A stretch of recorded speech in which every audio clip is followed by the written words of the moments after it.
Hey, what up, everyone? Uh, can you hear me okay? Can you see me okay? I feel like my camera need to be cleaned. No, there we go. Yeah, sorry. I don't know if I've done a live stream with this webcam or not, but I might need just a little bit more lighting power. So let's do that. All right, there we go. Helps a little bit. Yeah, I wanted to get really close, but it turns out I couldn't get any closer because my chest was like pressing against the table. So I was like, oh, dang it. I wanted to be like really close when the stream started. And I screwed it up, man. Screwed it up. Um, so hold on. Let's see if I'm even being heard because I don't see my microphone levels going up at all. So let me test this. Un momento. Of course, I get an ad.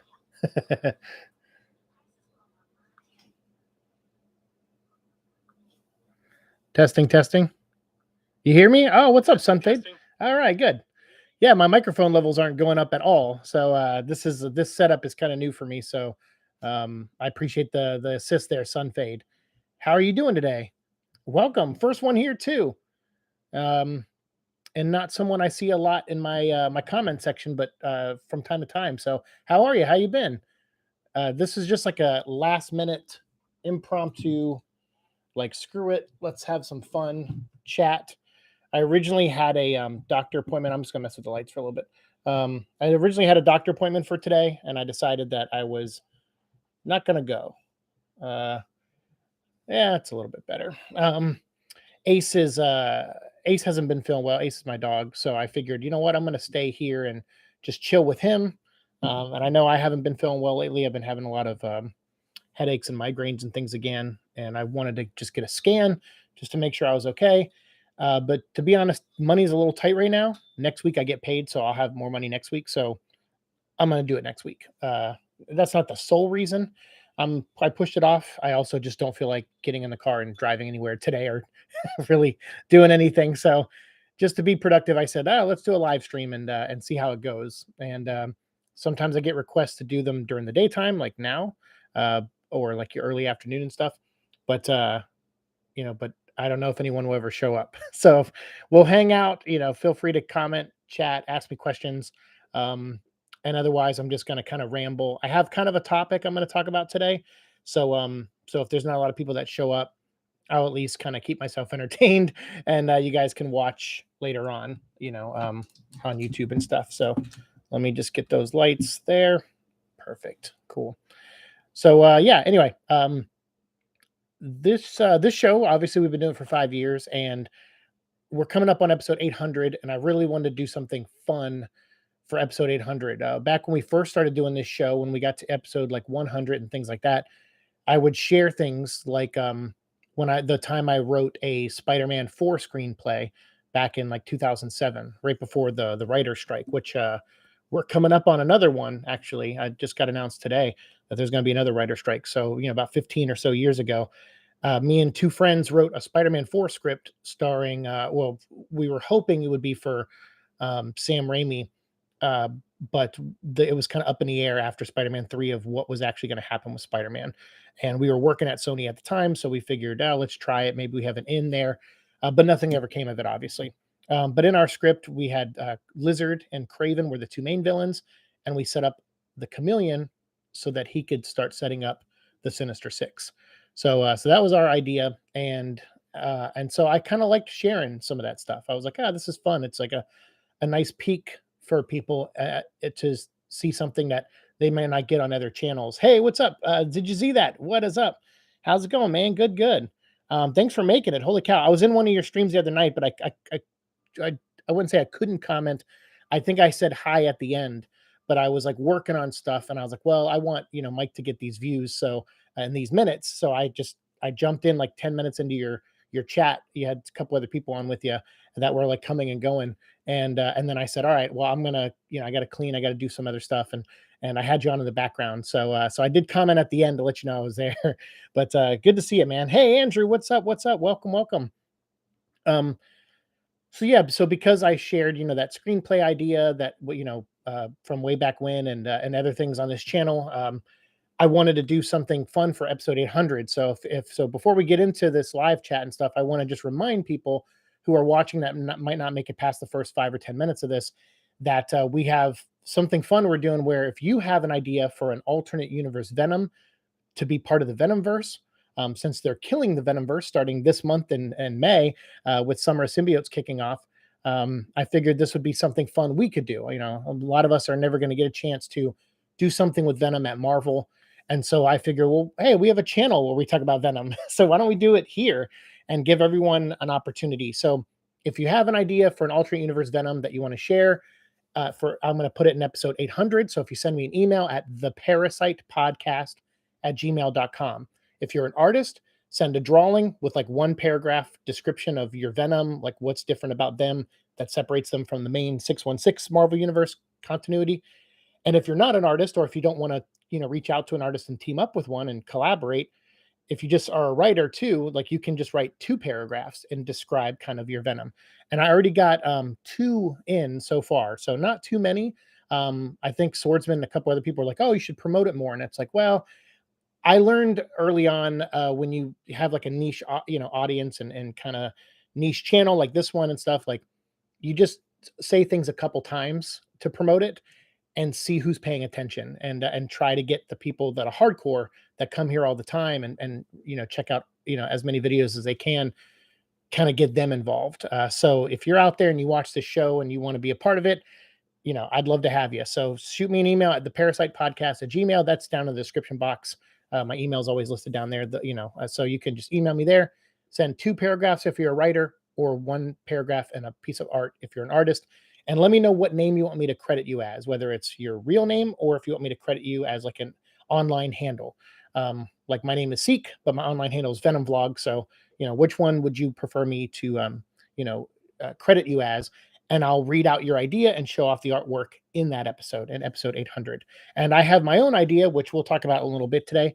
But let me catch up on some comments here. I appreciate you tuning in, man. I want us to collab at some point soon. It's been way too long. I know, man. I know. So same thing. Like I've reached out to Mike, has reached out to me dozens of times to try to collaborate with me, and with work schedule for a while, because Mike is in the UK. So sometimes it's hard to, sync that up.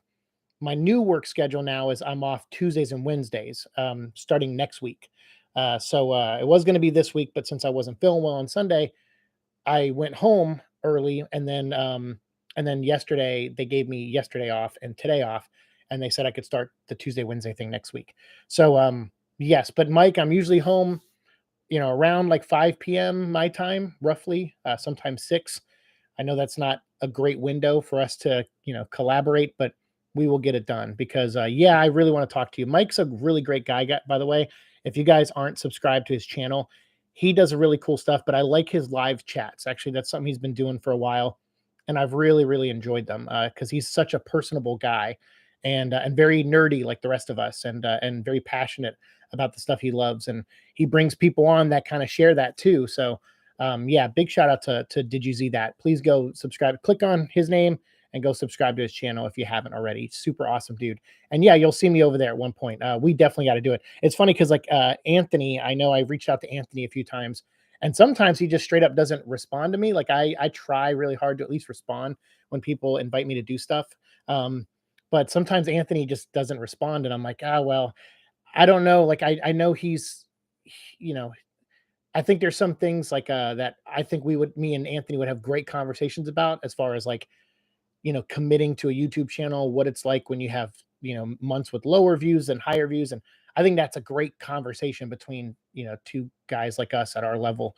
And, I'd love to have that with him one day. So hopefully he reaches out. But yeah, Mike, we'll set it up for sure, man. Absolutely. What's up is trying to get the new tiny horse acclimated to our house. Oh yeah. How is that going? Um, that's really cool. Yeah, because I think you had mentioned that before. By the way, Andrew's also a really good writer, and Andrew has sent me something that I'm been trying to make time to go through to like give my attention to. But currently, I have like side work I've been doing of like, I can't really talk about it, but it's script related, that I'm kind of working for a friend who was kind enough to give me some of this work back when I needed help with Ace with his surgery stuff.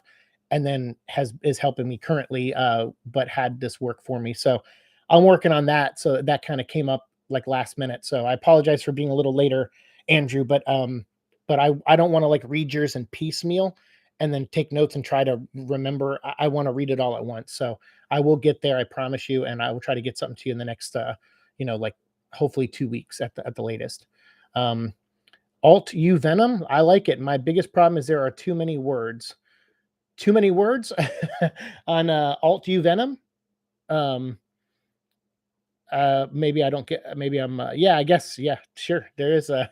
You could do whatever you want with it though. Like mine is. Well, we'll get into my idea here soon. I'll tell you like the breadcrumbs of it, and I'm gonna save the rest though for episode 800.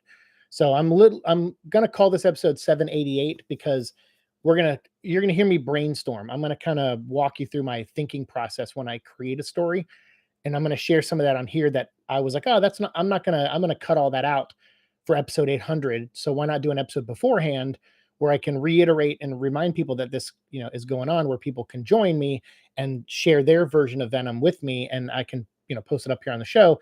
And then I can kind of give some of my, like a peek into how my brainstorming process works when I write stuff.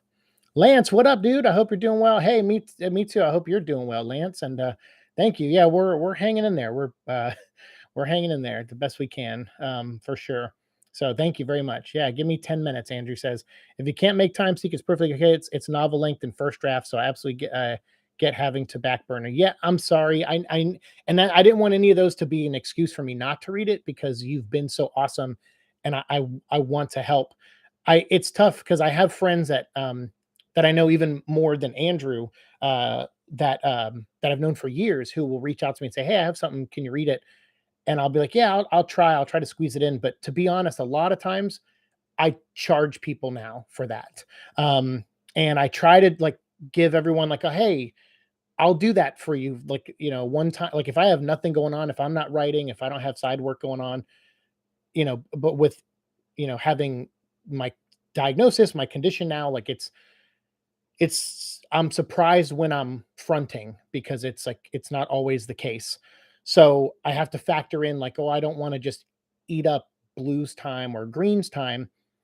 But we had a recent conversation in therapy last week about blues um, outlook and kind of goals, and it kind of took me off guard, and I'm not going to share it here, but it was something we're talking about in therapy. We're going to continue to talk about, and we have another session coming up. So um, I'm hoping to change his mind about something, kind of his perspective on something. So we'll see. Nothing bad, just you know, uh, Blue made friends, and some of those friends have been wondering where he's been at, and he's kind of dedicated himself to something else. And I know he's always wanted to make friends. Like from our early therapy sessions, like that's some of the things that kept popping up was that he at first he was like, no, I'm just a coping mechanism. That's what Blue kept saying in our sessions. He would say, I'm just a coping mechanism. I'm not a real person. I'm not a real identity. I'm just a part of your brain that, he's like has a hyper awareness. Um, and then along the way, he actually made friends at his job and stuff. And some of those people, text me and check in on him. And I go and look at his Instagram page, and I don't see him post a lot. And so I started getting worried. So we've been working on something in therapy to try to change his goals so that he'll come front a little bit more. So I want him to do that. So um, the project is complete, at least in draft. By the way, it is sort of a memorial to someone I lost in COVID. I'm really sorry about that. I wrote something similar. I lost a few friends during COVID too. I don't think none of them were COVID related though. I don't think, but just happened during that time. And I wrote some stuff that where you're trying to deal with that grief, and I get it. I mean, I absolutely get it. So that's why I will try my best to make time for it.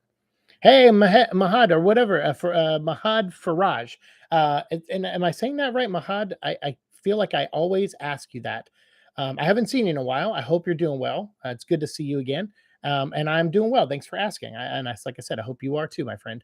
Andrew says, given your background, I can't fault you for charging. It it's just because at one point, when I first started Neverland, there was a time where I hit a wall, and I was like, "Oh, I can't. I'm hitting a wall in Neverland. Let me take like a couple weeks off, maybe like 2 weeks off, and just kind of decompress."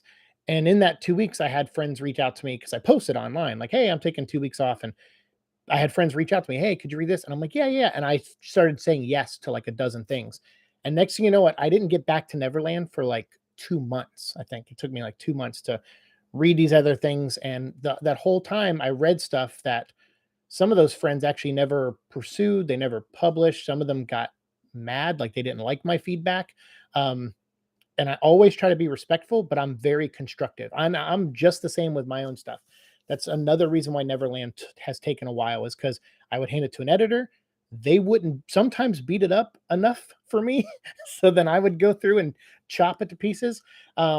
Or sometimes they would beat it up in ways where I'm like, well, I'm not here to like squeeze a political point of view into anything or anything like that. Like I'm not afraid to approach those subjects in a story if they come out naturally, but I really want Neverland to just be like a real love letter to J.M. Barrie's work and kind of be as respectful as I can of building on that world.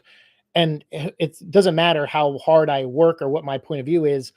There are people that if it ever gets read by people, to the masses, which I don't know if it'll ever go that far, but there will be people that hate it and love it no matter what. But that doesn't deter me from still trying to do my best at it. I think sometimes people go, oh, people will love it or hate it, and they kind of phone it in, and they just go, who cares? Like, just move on to the next thing. It's not worth having a headache over this scene. And to me, I feel like it's kind of worth having the headache over. But I'm also like, self abuse type, when it comes to that stuff. So yeah. Hey, what's up, Georgie? How's it going? Tarun, hey, Seek, I'm new here. Seeing you on Dave's Vodka stream. Hey, Tarun, am I saying that right? Tarun Prima? Well, welcome. Hey, any friend of Dave's a friend of mine.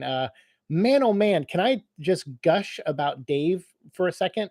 If you guys don't know, if you haven't subscribed to Dave the Film Junkie, he's someone who, like, way back when Man of Steel came out, I saw the movie. I didn't really like it. I left the theater upset.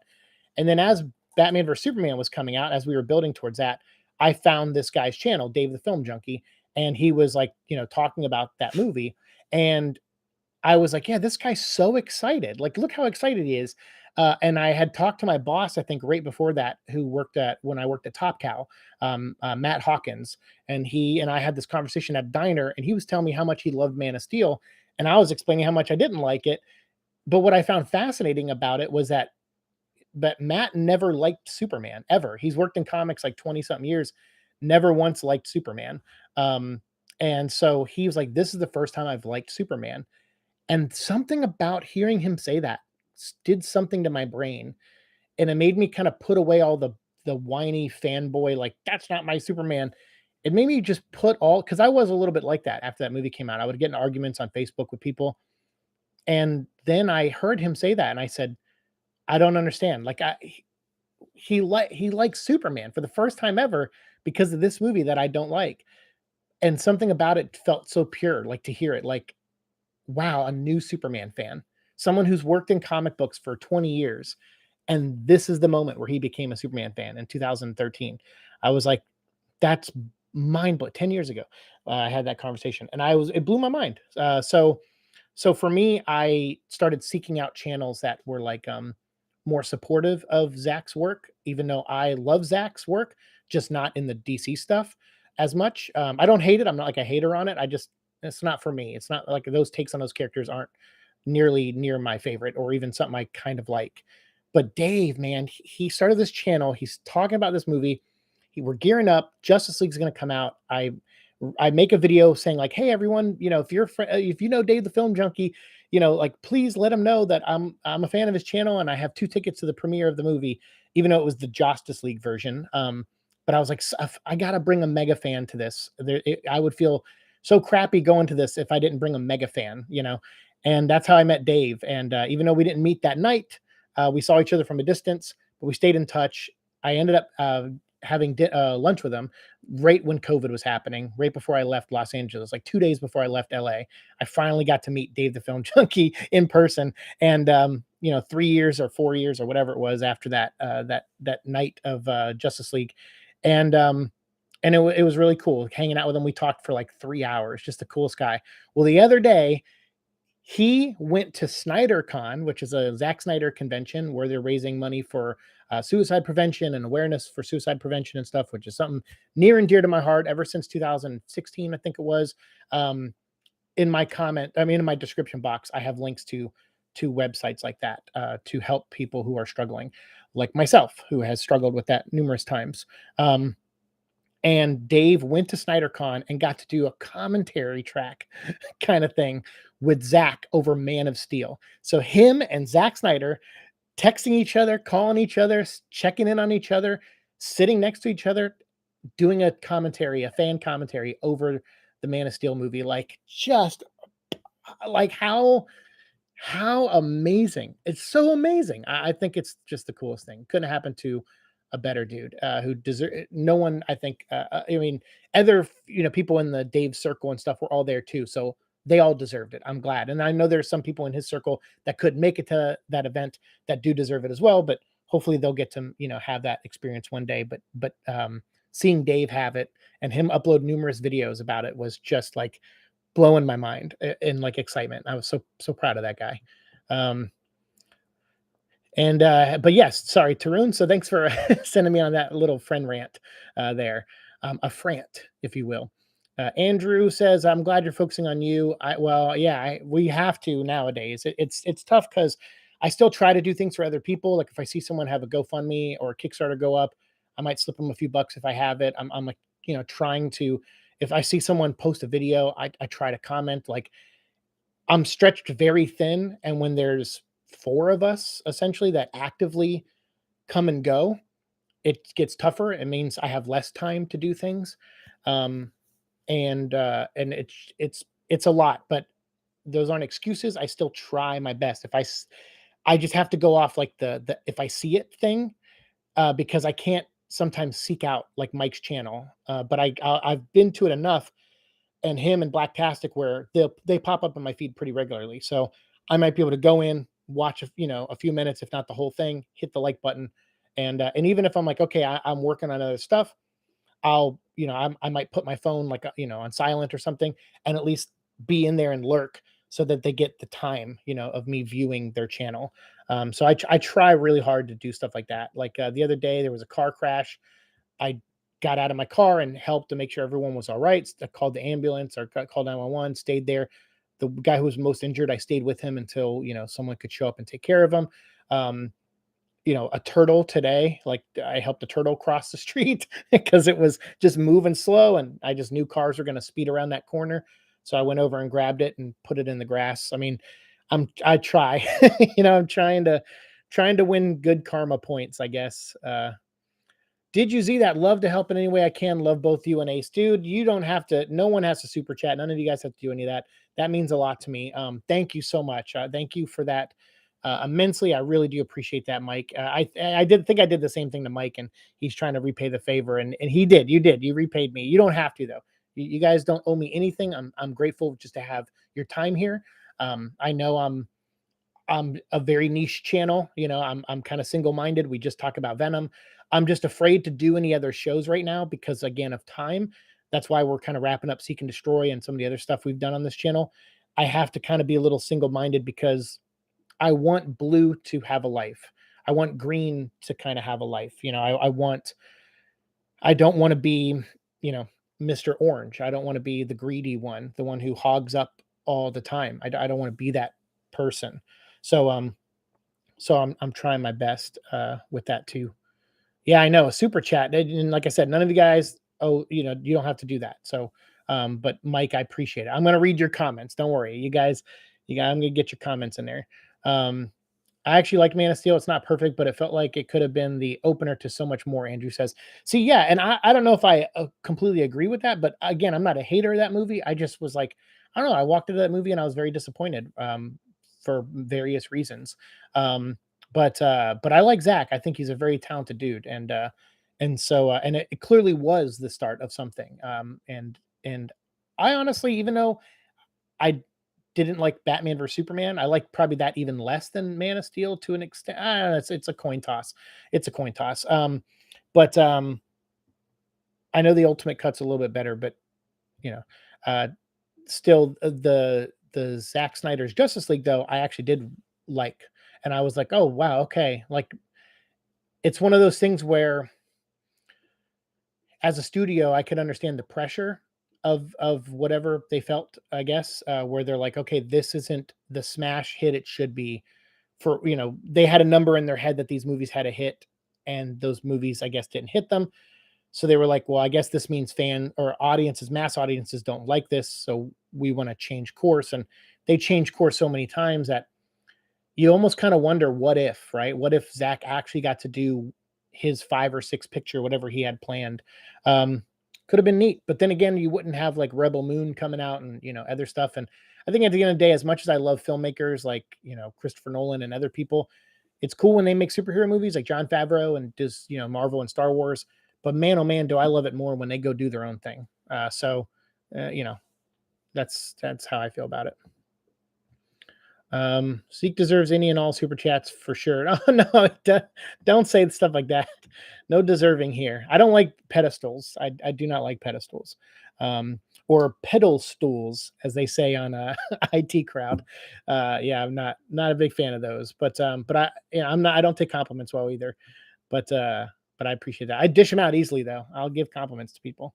But yeah, but thanks, Mike. The thing I loved, Andrew says, is flat out, full on loved was the aesthetic that movie gave to Krypton.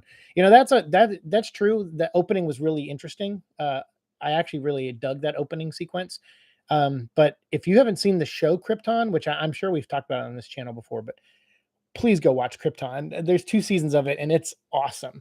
I think Seg L is the name of the main character. He's Superman's grandfather, and it's about his adventures on Krypton with a time traveling Adam Strange, and it's so cool. It's such a cool show, and the aesthetic they have of Krypton in that is based a little bit off of Zach's, and because David Goyer wrote it also. So it's good. I like it too. Dang it, didn't even get notification. Hey, Nerd Girl. So everyone, if I can get some hearts in the chat for Nerd Girl Jean there.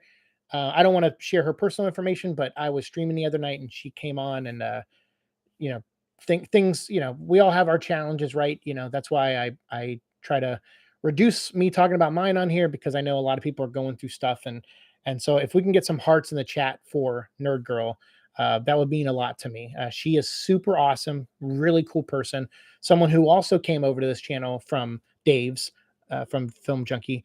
And I'm so grateful because she's always watching my Midnight Suns playthroughs, looking for me when I do live streams, and all while going through tough things herself. So please, if you guys can, please throw some hearts. Thank you, Andrew, for that heart.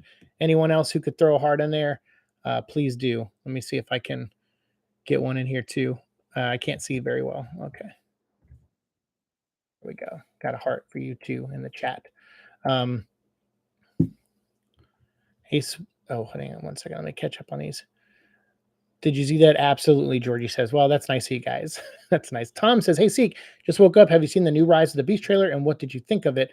Yes, I did. Actually, I think Blue, ironically, as I was saying, he doesn't front as much, saw it before me, because when I did go to watch it, it showed that I had watched it, and I'm like, oh, I'm like, when did I watch it? But I'm like, oh yeah, Blue likes Transformers too. So yes, I did. I liked it. You talking about the one that came out like a week ago, like last Thursday? I know I didn't film a trailer reaction or anything. I watched it while I was I don't know, it's like a random point in the night. But yes, I'm kind of jazzed for that movie. I like Beast Wars. I'm not the biggest fan of Beast Wars, but I do like it. And I think there was some really interesting writing. I know the animation doesn't stand up to today's standards or anything, but man, the writing in that show actually got really good by the end. So I'm curious to see. My theory was correct though. I believe that this is like what they did with Star Trek, where Spock came back in time and kind of altered things to create a new origin for Spock and the and what's the villain of that movie? I can't remember his name. But he like traveled back in time and kind of reset the timeline and made a Kelvin timeline. That's what I think I'm kind of interested in. Is I think that's what this is. I think at the end of last night, Unicron was about to be risen right on Earth, and I think this will be okay in the future where the Beast War characters are from. They fought against Unicron and lost. So they come back in time to reset the timeline through the Bumblebee timeline to try to prepare better for Unicron. So I don't know if it's going to be exactly like that, but that was my theory. And then I saw the new trailer and they talked about Unicron. So I was like, okay, yeah, I think my theory might be pretty close. Georgie says a hedgehog would be proud of that turtle. Yes, yes, for sure. Yeah, that turtle, it was so cute. It was just like chilling out in the road. It was moving at a pretty decent like swimming pace. It was like doing the breaststroke a little bit. And I didn't want any cars because it was on a curve and I almost hit it. So I was like coming around the curve and I saw it. So I slowed down and went over to the side of the road, got out, picked him up, put him on the grass. So um I think you're doing amazing, Seek. You're very nice to say that, nerd girl. I appreciate it. Uh, Andrew says, and I absolutely get why you would be disappointed with Man of Steel. I mean, I was disappointed, but like I said, I'm not a hater of it. But seeing Dave and what he's done with becoming friends with Zach and everything is just the coolest thing in the world. Like it's like imagine looking up to someone so much. I mean, I've had those experiences, like Kevin Eastman. I love the Ninja Turtles, and to be able to email Kevin Eastman, which is something Geez, Ace. Okay. Which is something I try not to do hardly ever. But if I do, within like a day, he emails me back. He's just the coolest guy. And he'll always ask about me. Hey, how you doing? Hey, how things going? So for me, that's like kind of a similar thing. So when people get those moments, I can kind of relate to how that good that feels. So I'm glad. I hope all of you get a moment like that in your life. Water break. Ace is drinking water. I'm excited for Rebel Moon. Yeah, I'm curious to see that too. So some of the stuff I've seen on it so far looks really good. So Batman vs Superman is just its problem is just try to front load everything. Yeah, it does, but it's all right. Basically, Spider-Man 3 problem ramped up even more. So kind of, yeah. Andrew said, haven't seen Krypton. It sounds like a CW show in Arrowverse. It is much better than that. It's a sci-fi channel show. So think of more along the lines of like Starship or Battlestar Galactica. Yeah, I would say that's a better comparison because it's got really great characters on Krypton. Yeah, Nerd Girl likes Krypton. Sweet. Thank you guys for those hearts. I appreciate it. Sounds like a great person. Apollyon says, Apollyon Nolson. Cool name. Yeah, thank you. They are great people, definitely. Oh, y'all don't have to do that. Y'all are sweethearts. Tevia, what's up? Yeah, they will. It's cool. Accept the love. There you go. Look at all those hearts. There you go. How's your day going? I'm doing well. Tevia, how about you? What does Blue think of the new Transformer trailer? I have no idea. I don't know. So for those who don't know, the amnesia wall is between us. So Blue, Green, and Fade. Well, we found out that's not his real like name or anything, but I still refer to him as Fade. They share one side of the they all share not memories but knowledge. They know what each other can do or is doing. But there's a wall between me and them. So I have no idea what they're doing when I'm asleep or not fronting, and they don't know what I do.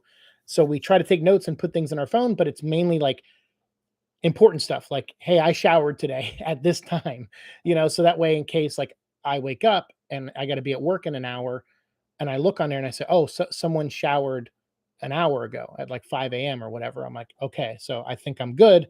Um, I'll just walk Ace and make a meal to bring to work. So there's like important things we have to like document. So not a lot of time do we leave each other notes like, oh my God, that new Transformer trailer is amazing. So that's kind of what we use Instagram for. So if I see him post about on Instagram, I'll go, oh, okay, he liked it. But I don't know. And then rarely does that stuff come up in therapy unless we're having a specific session where we're talking about stuff where it's just like, hey, what do we do for fun, this week or whatever.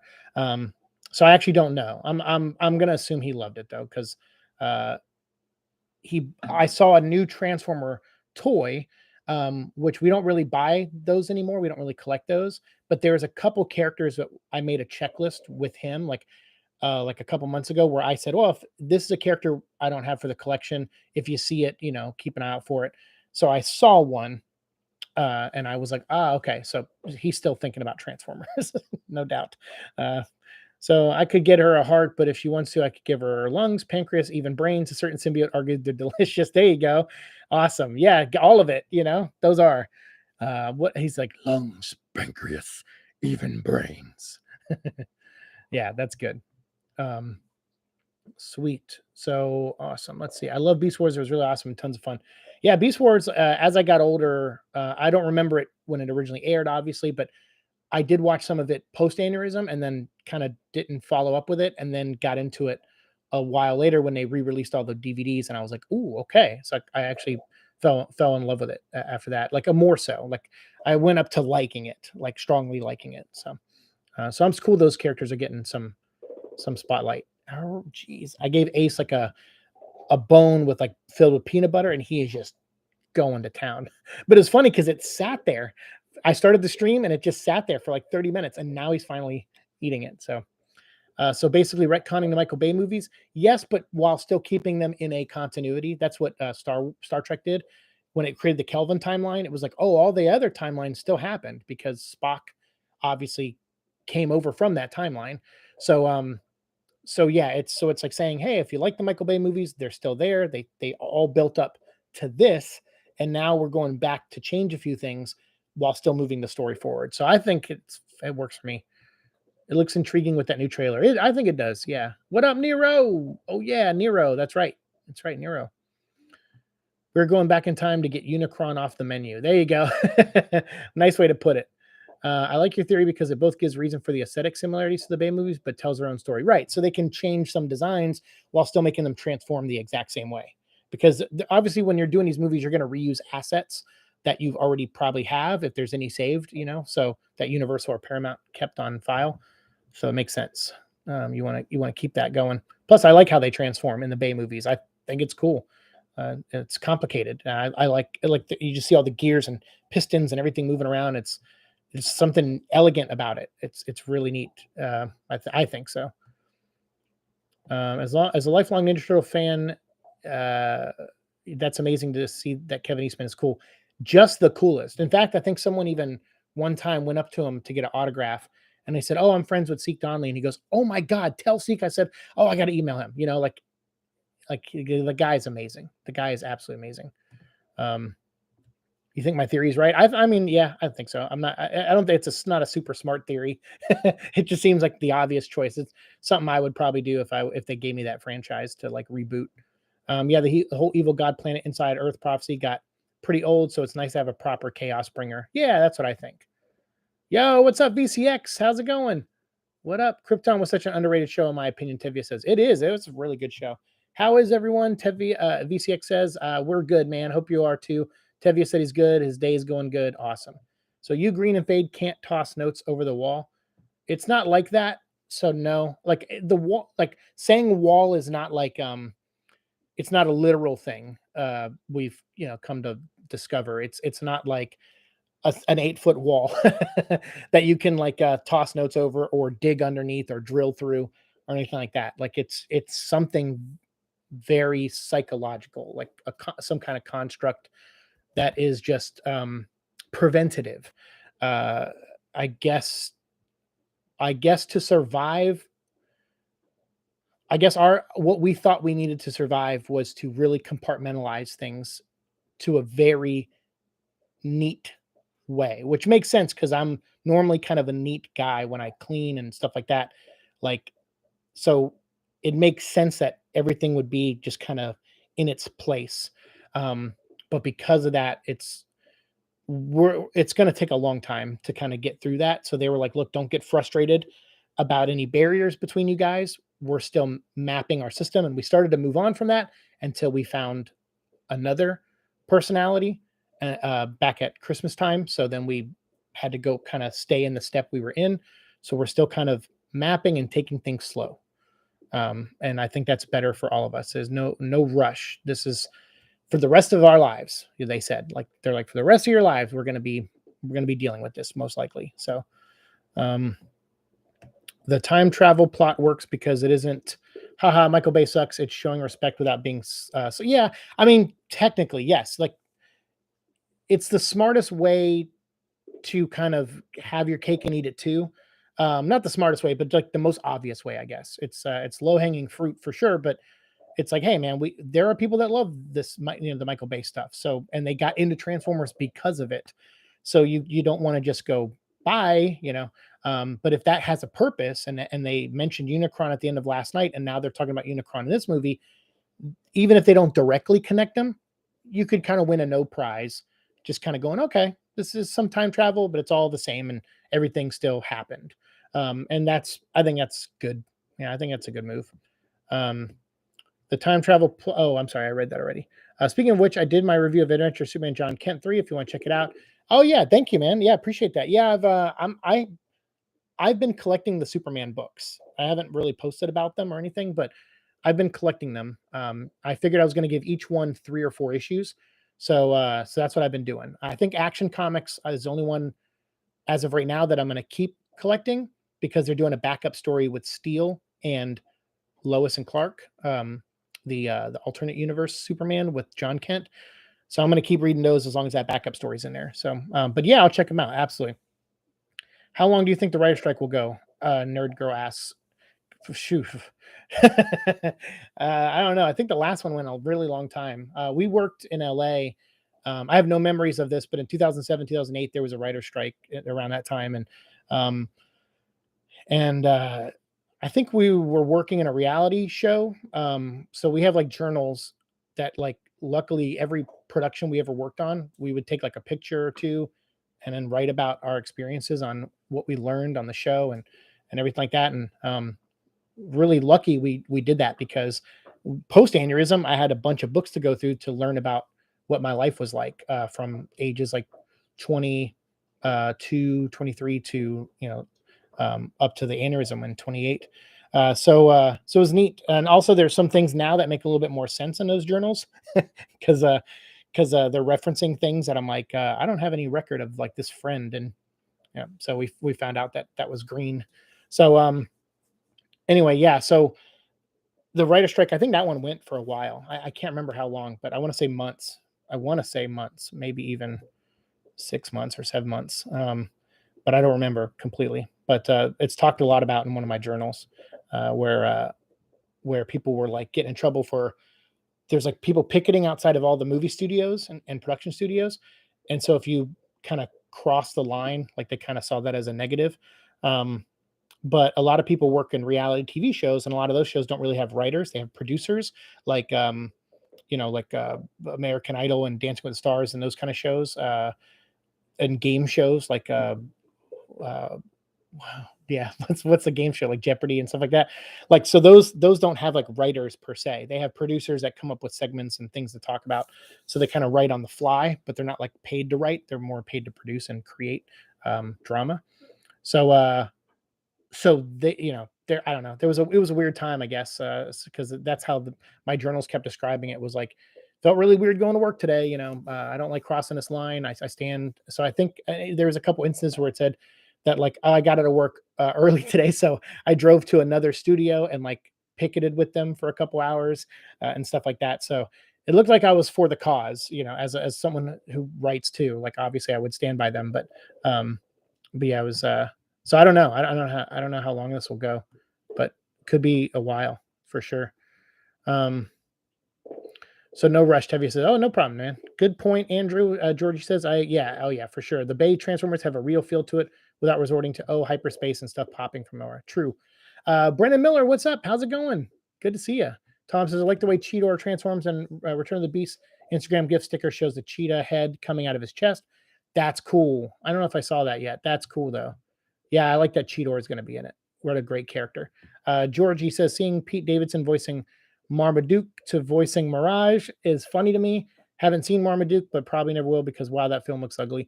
I don't know. I don't know what Marmaduke is, but yeah, Pete Davidson. I'm not like the biggest fan of that guy, but I heard some of his Mirage in the latest trailer, and I'm like, okay, yeah, it's not too bad. I want to know if this rumor about Andy Samberg playing Ben Riley is true in Across the Spider-Verse. So, yeah, I don't know. We'll see. I hope that's true, though. I like Andy Samberg a lot. Have you watched Doom Patrol? It'd be interesting to take your take on how they approach the alters. I have watched Doom Patrol. Actually, I reviewed the entire season on this channel. Uh, I had a friend that worked on that show, and I was reviewing every episode of that and Titans. And my review on Titans were so negative that I think I upset someone who worked on the show. And so I took all those reviews down. Doom Patrol I praised, but I was like, you know what? Just scorch earth. I'm not here to like really upset people. I'm going to be honest about things, but I'm not here to like get under anyone's skin.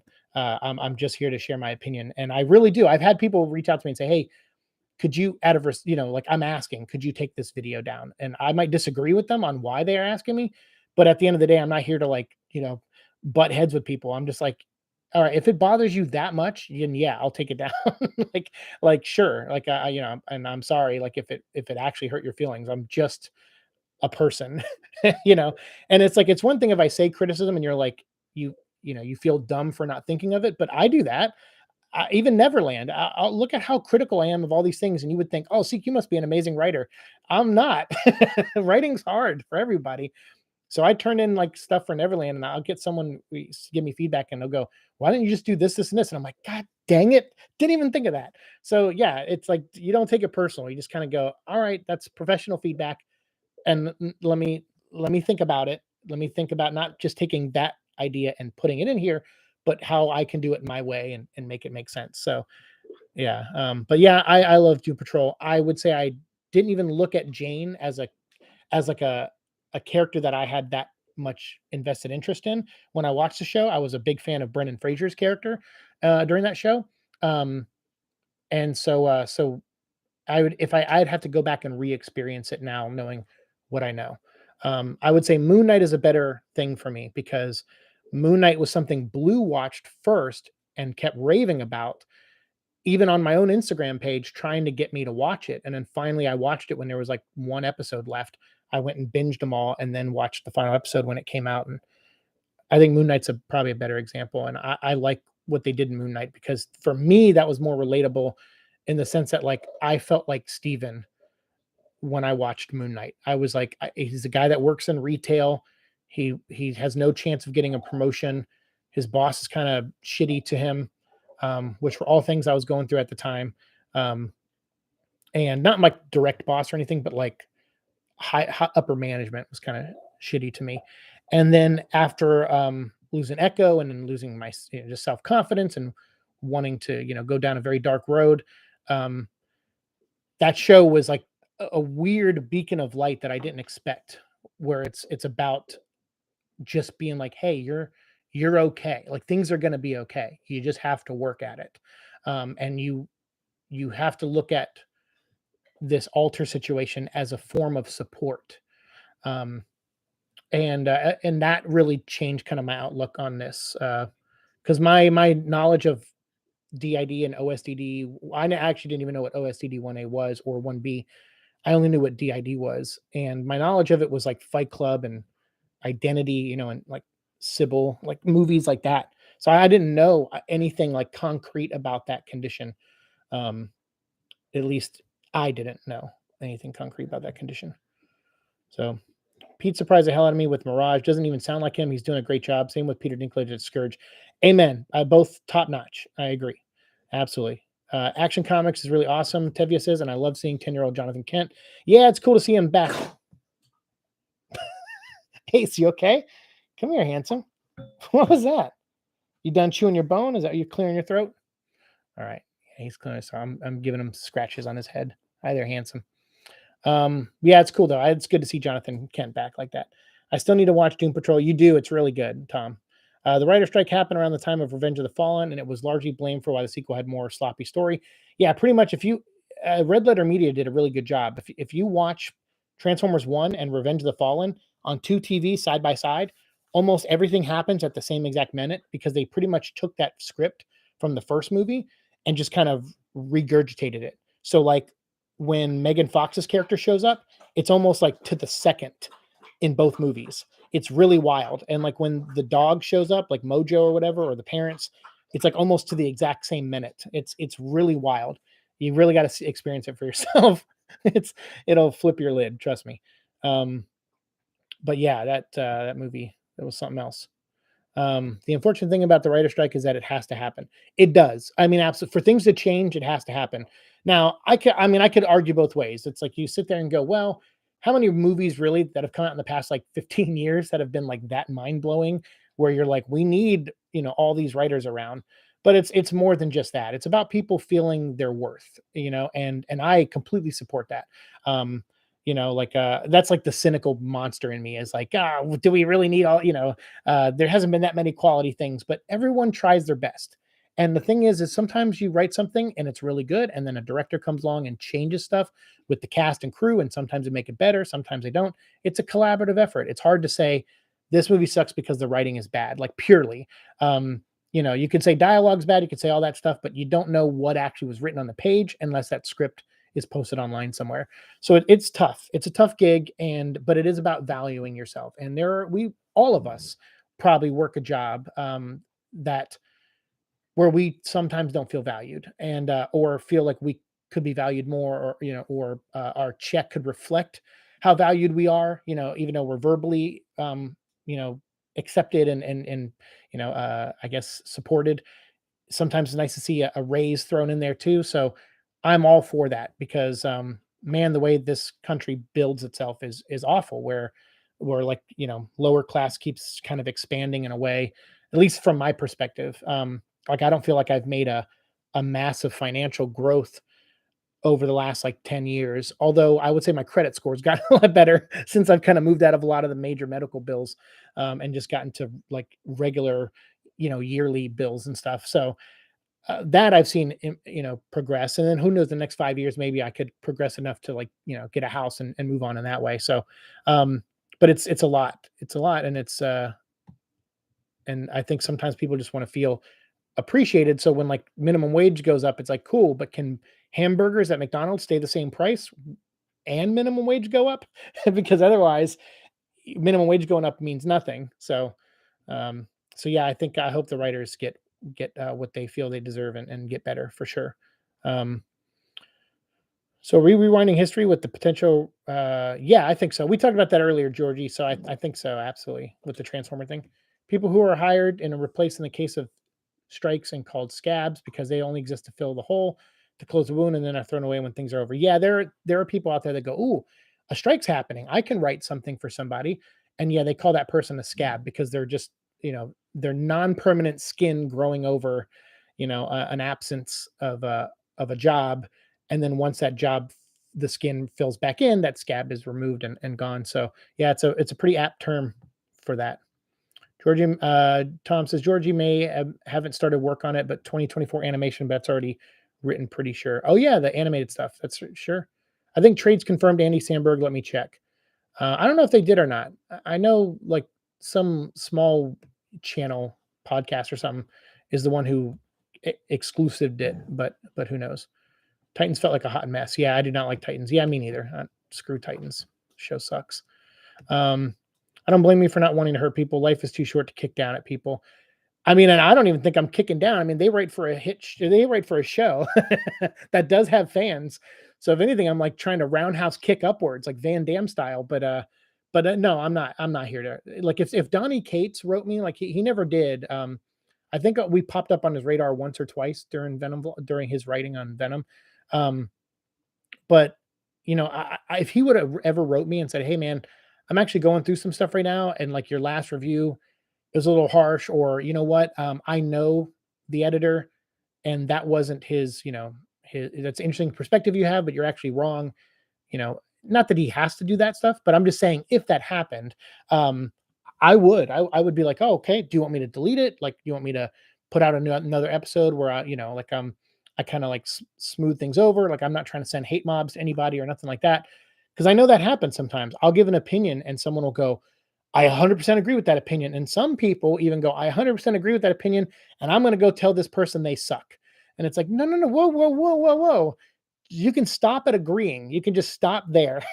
Don't go and comment or attack someone or anything like that. Like that is not necessary. That's not what this is about. It's just me, you know, giving my opinion. And it's just like I've gotten people's opinions on stuff I've written, and it's tough sometimes.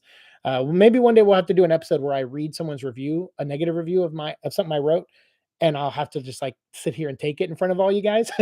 That could be fun. I'll have to look for one. Maybe we'll do that.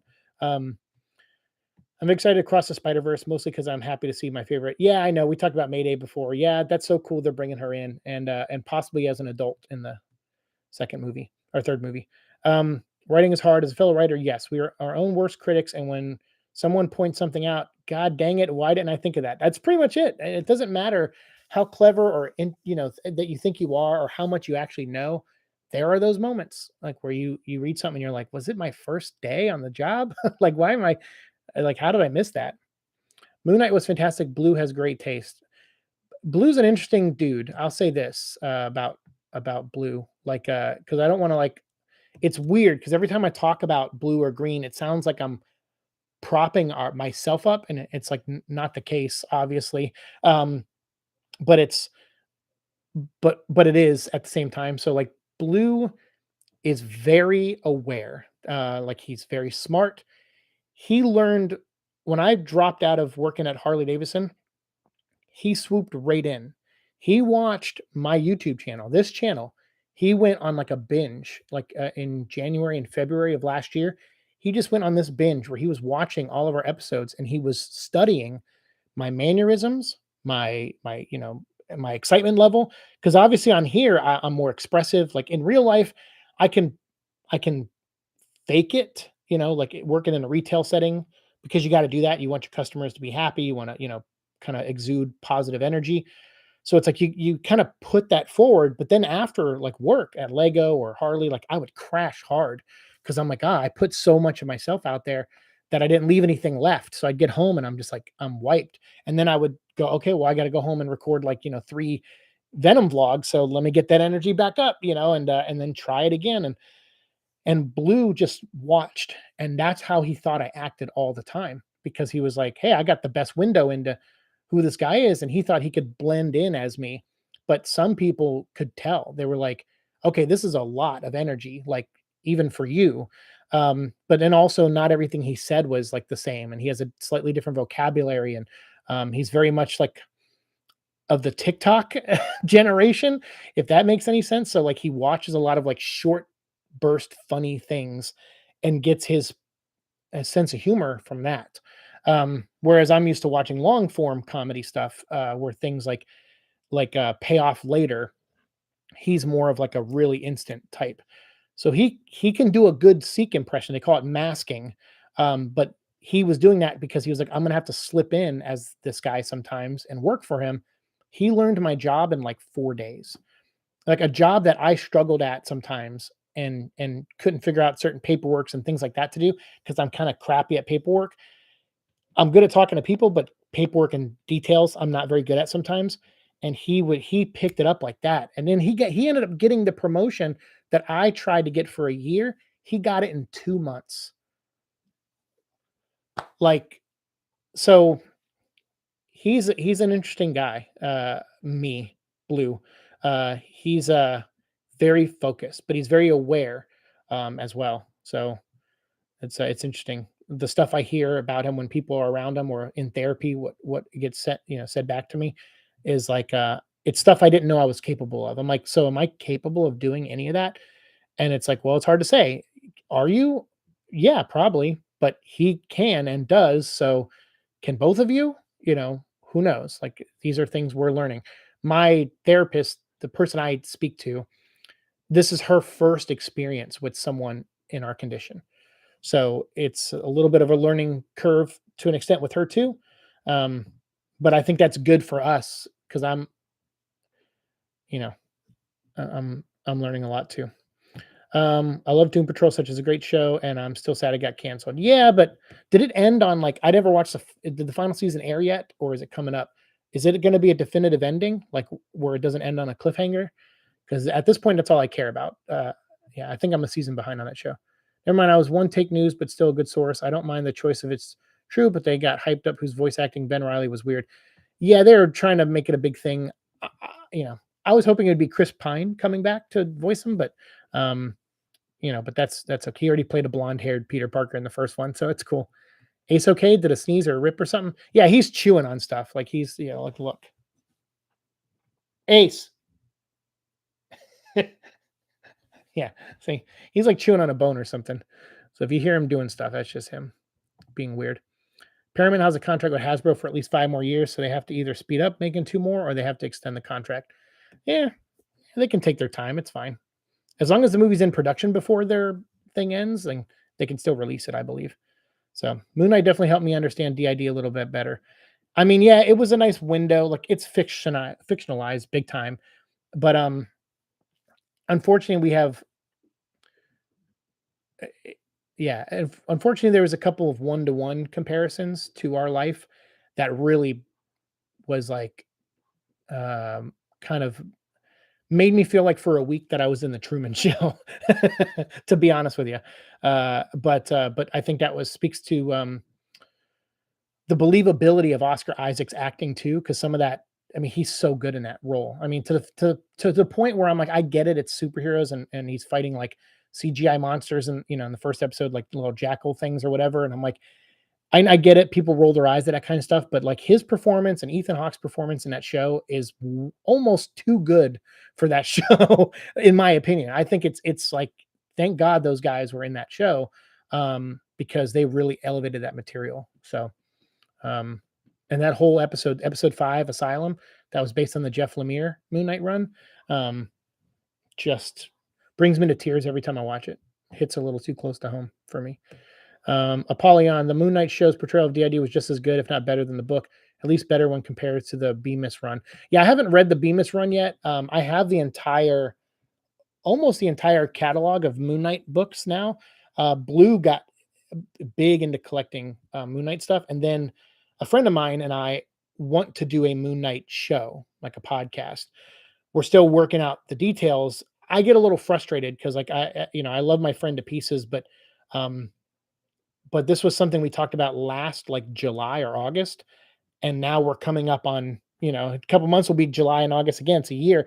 I normally, like, I'm so used to doing things on my own that, like, if I go, hey guys, I'm going to start a Superman podcast on Patreon, like within 2 months, I was already pumping out episodes on Patreon for Superman.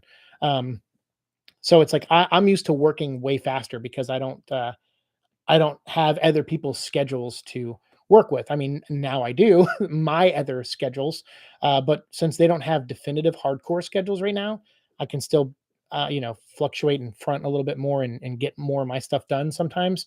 But I have reduced. I had to reach out to one friend and cancel a show, and I had to reach out to another friend and cancel a show. And honestly, if the Moon Knight thing doesn't happen by like July or August, I'll probably just back away from that too, because again, I want blue and green to like experience things and have like a life of their own. So we're working towards that. It's a step by step, but we're working towards it. Um ROTF is definitely less good story wise. Oh, Return of the Fallen, gotcha.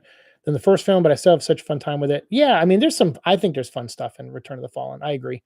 I personally never thought about DID the way Moon Knight show is. It's each have a soul, etc. That really made it click and make sense. The soul thing is interesting.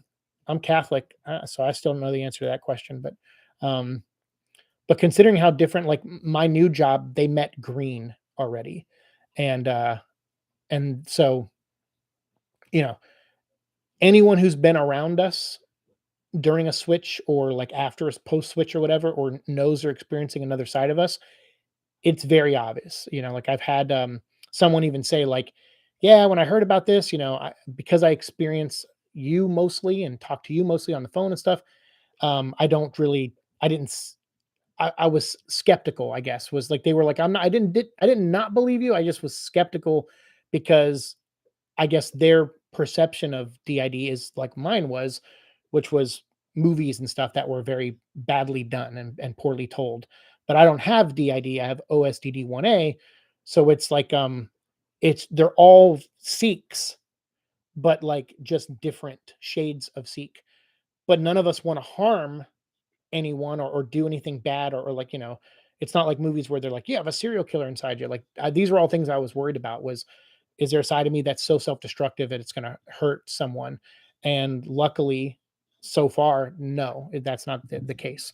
So it's just all of us working towards a goal. And their goal last year was to help me bounce back after losing Echo and trying to self delete myself.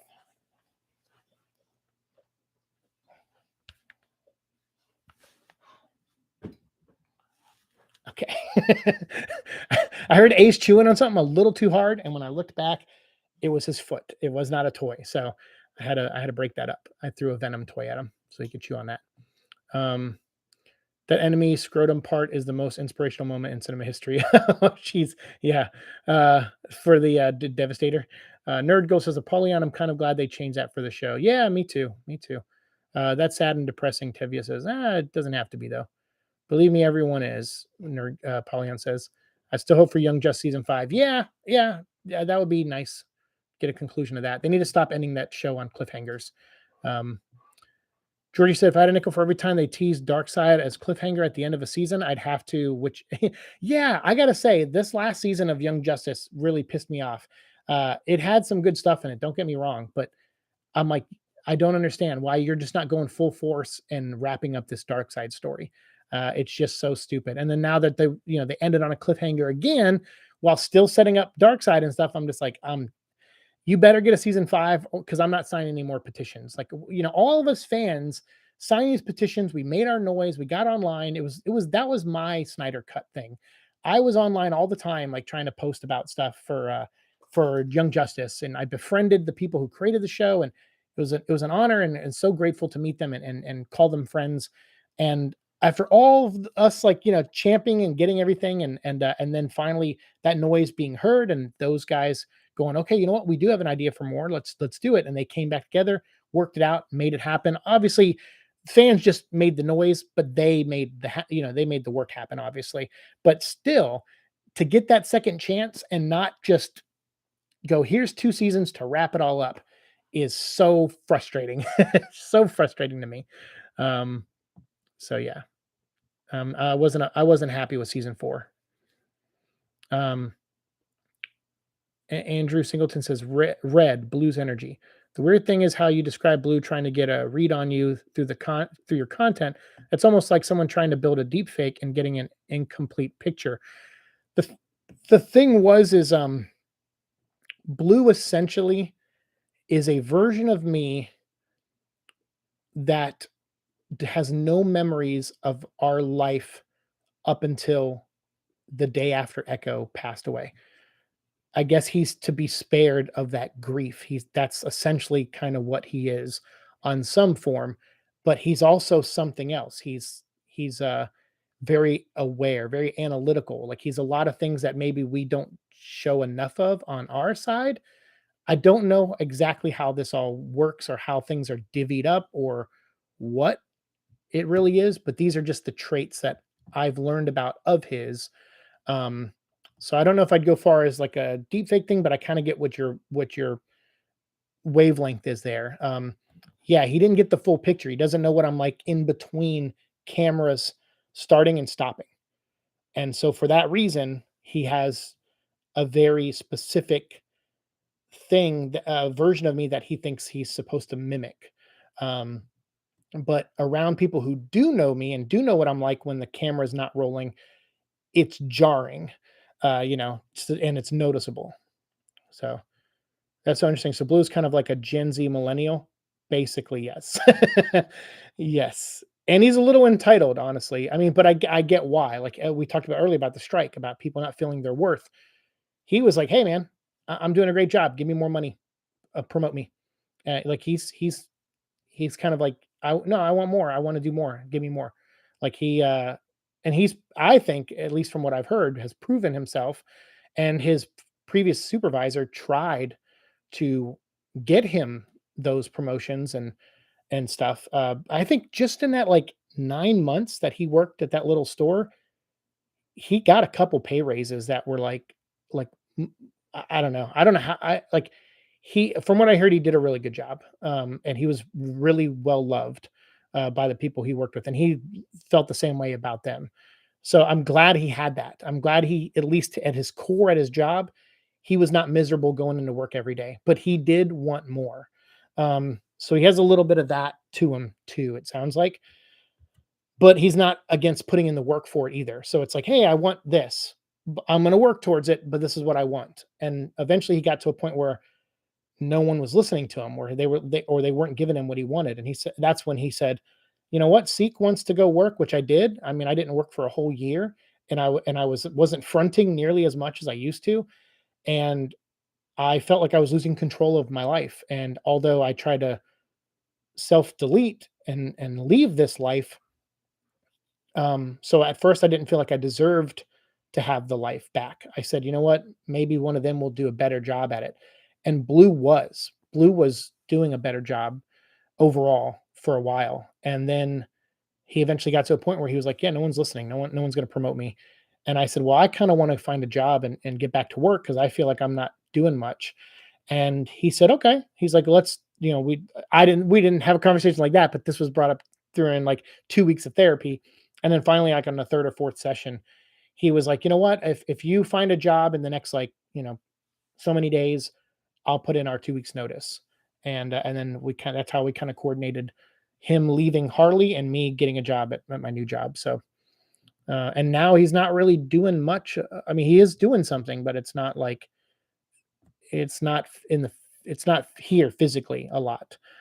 He is trying to help map our system. Um, so he's like roaming around. And if, for those who don't know, I don't have a visual memory. So at least to me, when I close my eyes, it's all black. So I imagine it's like that for them too. So I can just imagine he's walking around in pitch black and trying to figure out the layout of the place. Um, I'm assuming. I don't know. Some of it doesn't make sense to me, but that's where he's been mostly. Speaking of Doom Patrol, Titans did a crossover with the show. I heard about that. Yeah, I saw it with like Beast Boy and stuff. I don't care. I don't care about Titans, but that's cool that, more Doom Patrol though. That's fine. But yeah, I heard about that crossover. I just really don't like Titans. Sorry to the people that work on it. They work really hard on it. I know, but I'm not a fan. Sorry for all the questions. I just think y'all are incredible. Well, that's fine. That's what this was. I mean, I don't mind that. Like we can talk about this. This was just like a whatever. I said my Venom stuff at the beginning. We're going to get into a little bit more Venom stuff here in a minute. Let me catch up on comments. So I'm going to breeze through these. I've been fascinated by DID for quite some time, Apollyon says, and in all honesty, I know little about it. I want to ask, what are your thoughts on the whole mirror thing? The mirror thing? Oh, you mean from Moon Knight? I mean, it's a visual, right? It's just a movie thing. Um, that's what I'm assuming you're talking about. Yeah, I mean, I don't do that. I don't look in the mirror and talk to Blue or nothing like that. That's purely like a aesthetic they came up with for the show, just to kind of help sell the concept a little bit easier. Um, so yeah, that's all that is.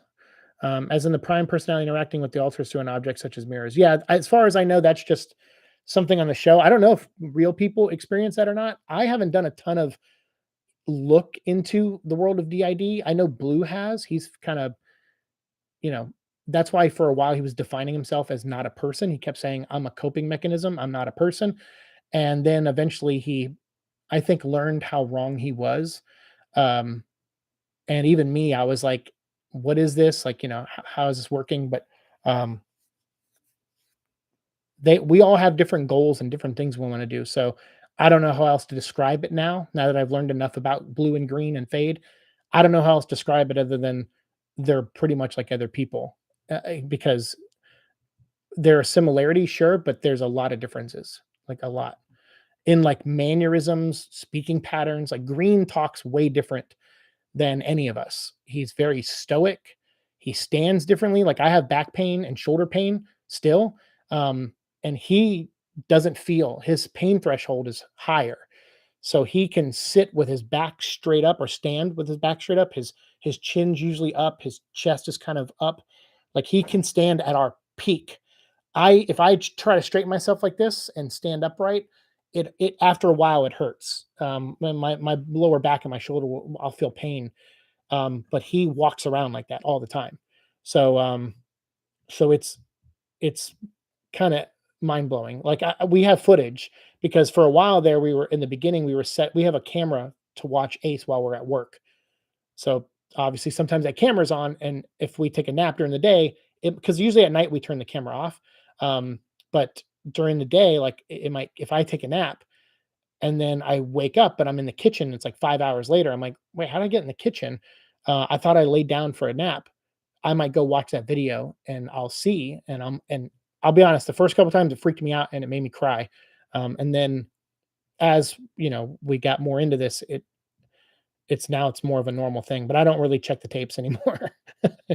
uh, let's see, Tevia says, the sad thing and depressing comment was a comment on what you said earlier on what happened to you, and I'm glad you got through it. Yeah, that's what I know. I know what you were talking about. That's why I said it. It doesn't have to be a sad thing. Like don't worry about that. Like what's that? There's that story about like, oh, your horse died. Is that a bad thing? Well, I don't know yet. And then you find out later, well, it was probably good the horse died, because if it didn't, it would have spread some disease to the other horses, and then all the horses would have died. It's like one of those stories where you just kind of like, I don't know if it's good or bad yet, but I would say like I've only seen positive stuff come out of this, and I honestly want to give a little bit of credit that to our therapist, our friends that were there, like my friend John, who was there, you know, um, when I came out of the hospital, and I had my wrist all wrapped up and everything, and he took me to get Chinese food for lunch. Um, he's like, "What do you want to eat?" And I'm like, "Dude, I need an egg roll." I was so hungry. I didn't eat for like 25, 4 or 5 hours. It was like a whole day, almost a day and a half, and I was hungry, and I said, "Yeah." And then soon after, like, he just stuck by me, and my friend Nate stuck by me, and it was, some coworkers stuck by me when they finally found out, and it was amazing. So I would say no, I don't look at it as a negative thing. It sucks. The thing that sucks, I feel, is that like a lot of this is because Echo died. Like that grief was so painful to us that it started to it started to open up things, for like green needed to come out because I wasn't eating. I wasn't, I was so, we were going to die. I mean, we were, we tried to die, and if it wasn't for them, like I probably would have. And then like finally watching Moon Knight and going like, okay, I see. Cause like, Blue could just write on all of our boards, like everything he wanted to say, but he thought Moon Knight, he was like, I think he'll get it. I think Seek will understand. So he just kept writing, watch Moon Knight, like over and over and over, watch Moon Knight, watch Moon Knight. And I think I kind of got why he wanted me to watch that. Um, so it was, so I don't see it as a bad thing. I certainly don't want people to feel bad for us because of it. And we're working, we're moving forward, and like that's why I said every other people have stuff going on, and um, if anything, this has made me more aware of that too. And so I try when I can to help out. Like Golden Apple had a foundation thing, I gave some money to. Brain Aneurysm Foundation, I gave some money to at Christmas time, like I normally do. I saw someone do a launch a Go or Kickstarter. I try to give them a few dollars. Um, Dave the Film Junkie, I was like, oh, I'll become a member again because I wasn't for a while. So because my credit card expired, so I had to put a new one in. So it's just like stuff like that.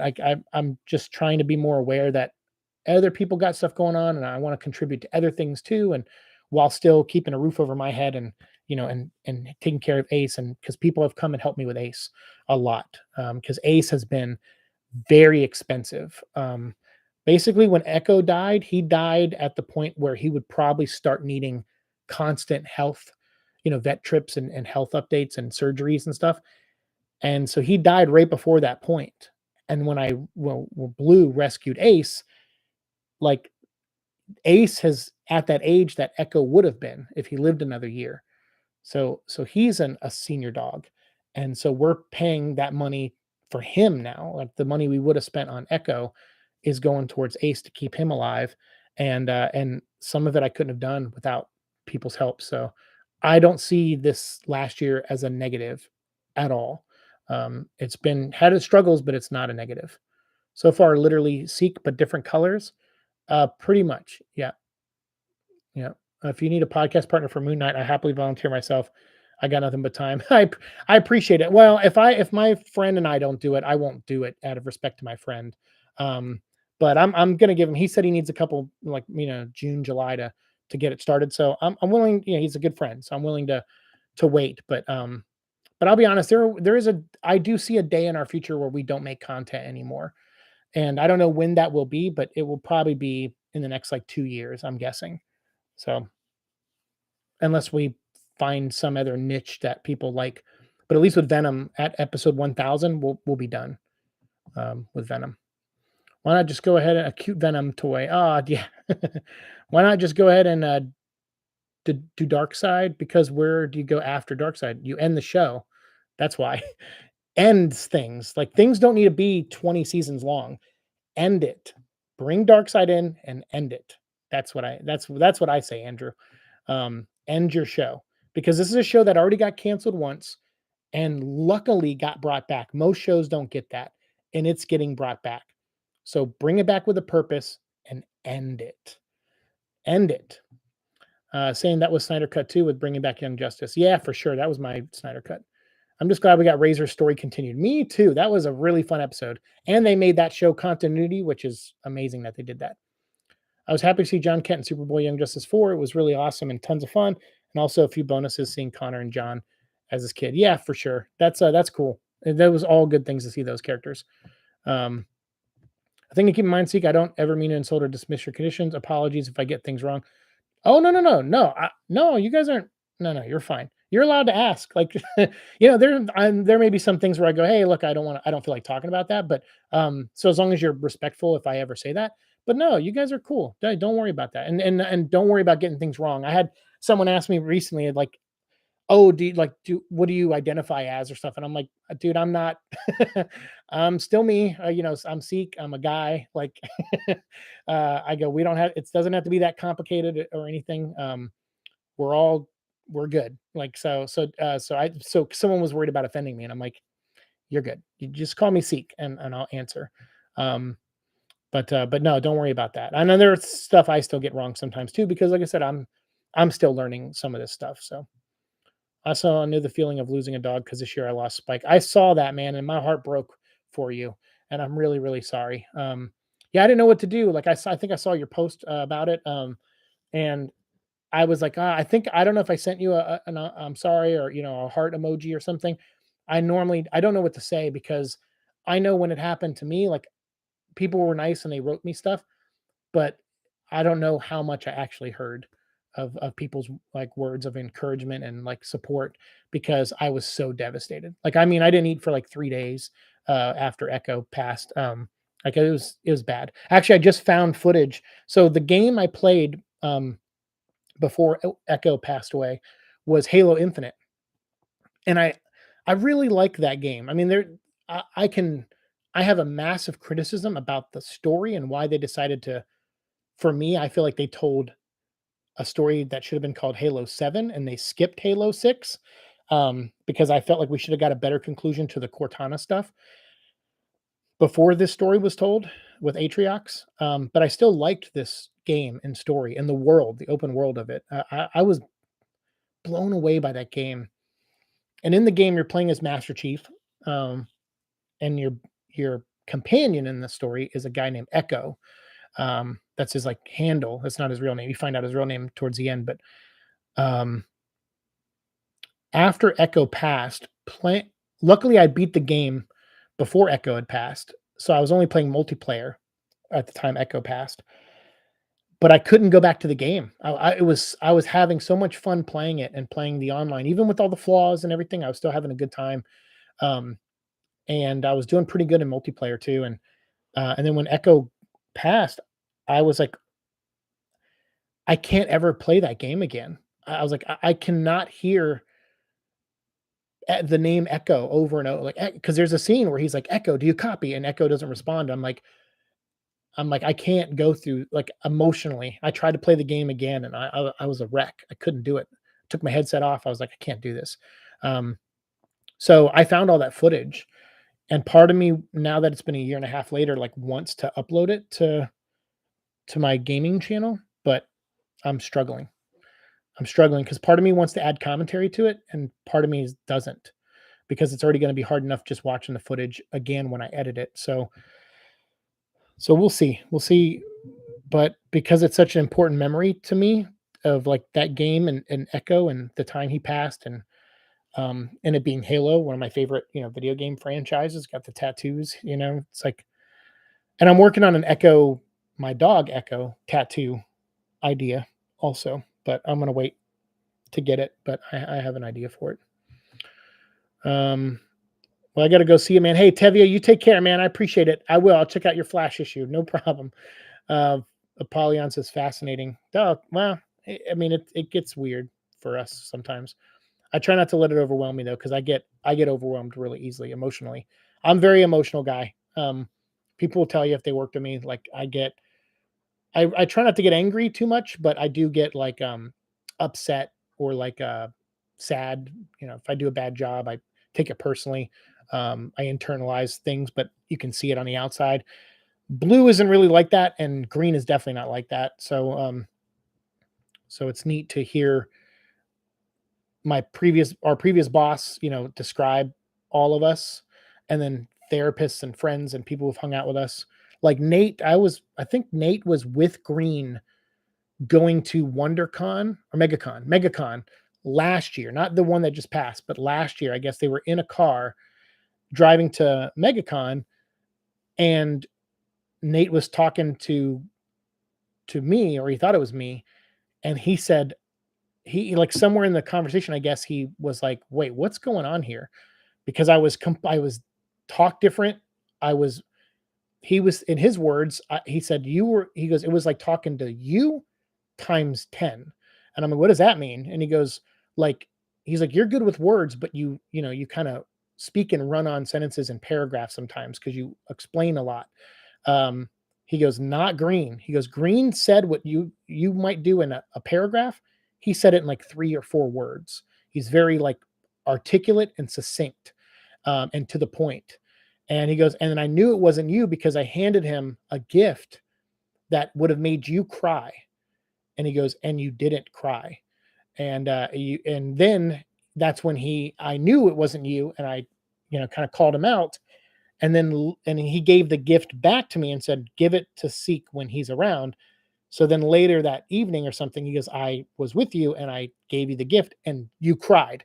And he goes, "It was mind blowing to me." Again, that was Nate going like, you know, I knew what you were going through, but seeing it is completely different. Um, and so that was kind of like Nate's first, the first time I heard like a really good description of Green was from Nate. 1,000 episode of Venom vlog being the finale was something I thought of. If we're ever reached there, it would be bittersweet. We're going to reach it for sure because we're coming up on episode 800, and we got so many like Summer of Symbiote stuff, garbage comics coming out this summer. Um, we're going to get there for sure. And in the end, I may not cover every little thing about Venom, and there's certainly going to be things that come out Venom related after episode 1000. But I feel like 1,000's enough because once we start getting movie news and that kind of stuff, by the time the third movie comes out and we've reviewed it and we did like a commentary track for the Blu-ray and all that, we'll probably be somewhere in the ballpark of like episode 950 to 975 by my guess. And so we'll be fine. It's plenty. Like now, if they go and do Venom and other things, and if they do Craven 2 and Morbius 2, like I'm just not going to cover them. Like wherever we are after the third movie and episode 1000 hits, that's where we stop. So yeah, and we'll figure out something else to do. Maybe by then I'll have another idea to keep this show going or this channel going for a while, or we part ways. We'll figure it out. We'll figure it out together. Um, Hello, doing better now. What's up, Twisties? Glad you're prospering today. Thank you, man. You too. And I know you've gone through a lot lately too, Twisty. Everyone show some love for Twisty too. Twisty does a lot of cool artwork and sends me a lot and doesn't ask for anything in return, despite me going, "No, let me pay you for this, let me pay you for that." And Twisty finally let me pay them for a piece of artwork. But Twisty stuff is so great. I have more symbiote shorts coming out that feature Twisty's art in the opening. So yeah, send some love to Twisty if you can, who's also gone through some tough times recently, but still checks in on me, and I try to do the same thing. So Hello, Twisty. Good to see you. And you're welcome, Tevia. No problem. I will see you later, man. Apollyon says, if and when the Venom show ends, if you want to find another niche, I'd feel you'd enjoy having either a Ghost Rider show or a Moon Knight one. I mean, Moon Knight certainly is something I would like to do. It's funny you say Ghost Rider. I kind of have a Ghost Rider show. If you watch the Seek and Destroy show, which is my other show, we're going to end soon with episode 300. There's a lot of Ghost Rider episodes. I go through my entire Ghost Rider comic book collection. I think there's like 50 or so out of the, so we've made 280 something episodes of Seek and Destroy so far. And I want to say like 50 or so, 50 or 60 of them are Ghost Rider related. So I've actually kind of had a Ghost Rider show a little bit. We called it Highway to Hell. Yeah, I love that character a lot. You're right. I could talk about him all day.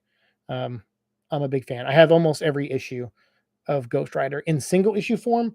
The Johnny Blaze stuff I have in Masterworks collections, but I don't have them in single issue. Some of them, but not all of them. But I have all the Danny Ketch stuff. I have every appearance Danny Ketch has ever been in. I have all the 2099 stuff, the Robbie Reyes stuff, the Alejandra stuff, all the Daniel Way stuff, all the Jason Aaron stuff, all the Mike Ed Breeson stuff. Yeah, I have all of it. Still collect Ghost Rider to this day. But yeah, Moon Knight would be one I would like to do just because I could relate to it on a personal level. And I think that would add an interesting aspect to the show of me, instead of me just talking about Moon Knight, the character, or talking a little bit about our life too, like we did today. But I also, a part of me doesn't, I do this in live chats because people are interested, but I try not, you're not going to see me probably make an episode about, OSTD 1A and talking about it, like a specific edited episode, because I like this channel to be the escapism, like where we come and talk about the stuff that isn't a challenge in our life. Like we talk about the fun stuff that we love, the thing that is our escape from the challenges.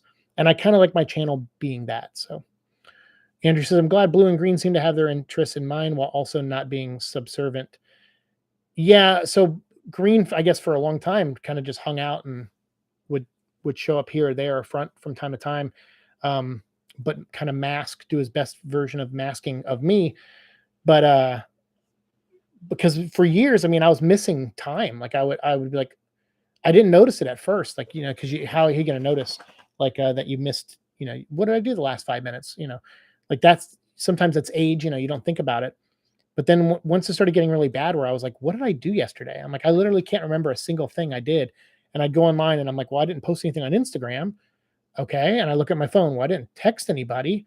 Okay. So like, is there no record of me from yesterday? Like what's going on? And eventually enough of that had happened to where I went and sought out like, doctors to see what was going on. And the theory at first, or the original diagnosis at first, was that I would probably be suffering because I'm an aneurysm survivor and have been having trouble last 10 years with headaches and migraines and things like that, that maybe this was just a degradation of the brain somehow, that maybe this is a early onset dementia. There was a couple options we were all exploring, and here it was just me not fronting for bits and pieces this whole time.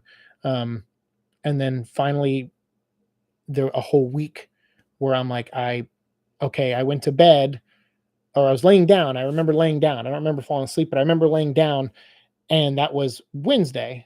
So today's Thursday, right? So how am I at work and it's 1 p.m. on a Thursday?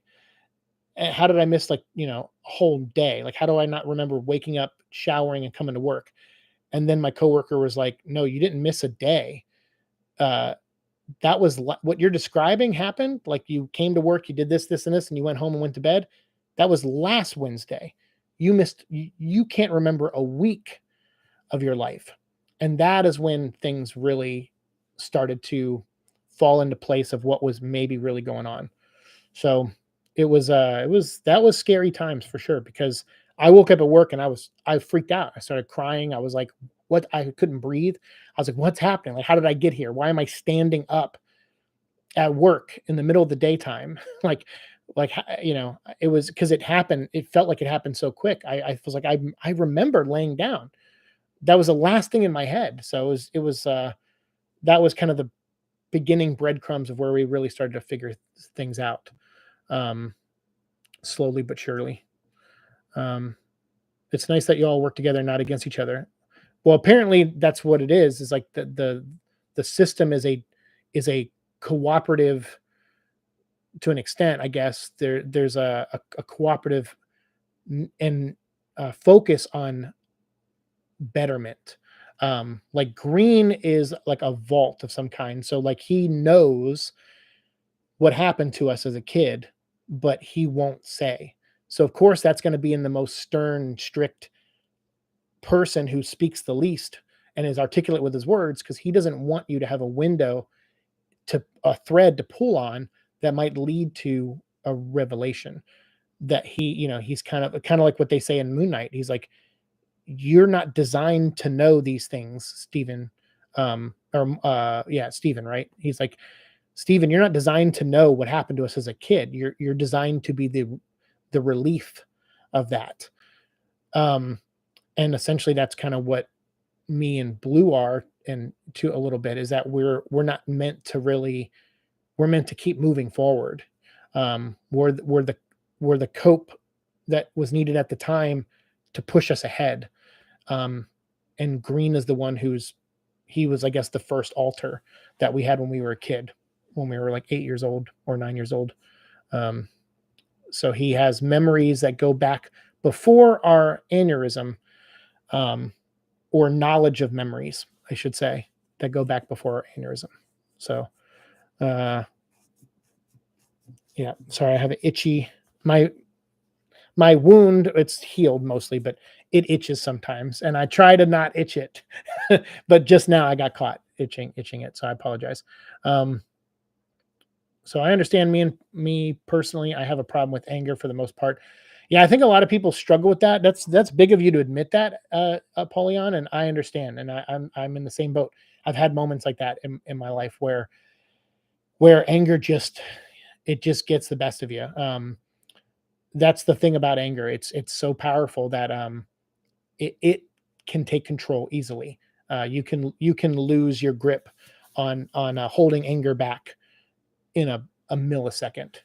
Um, so I get it, and I'm sorry you struggle with that. It's not fair, I know, to the people around us when we have those moments, um, because ultimately they probably did nothing wrong. It's usually like anger is directed that way. It comes out at the worst times. It comes out when it shouldn't sometimes too. Sometimes it comes out when it does need to, and it can be, if tethered well, it can be used to help you in a moment, like a survival moment where you need anger to like push through something bad that's happening to you so you can fight and get away or something. Like, there's not a there's a good component and a bad component to anger, and but when it comes out in the bad times, I understand. I've been there. I'm sorry you struggle with that, man. Inbox is always open if the show stops. Hey, amen to that. Yeah, no, my email will always be there.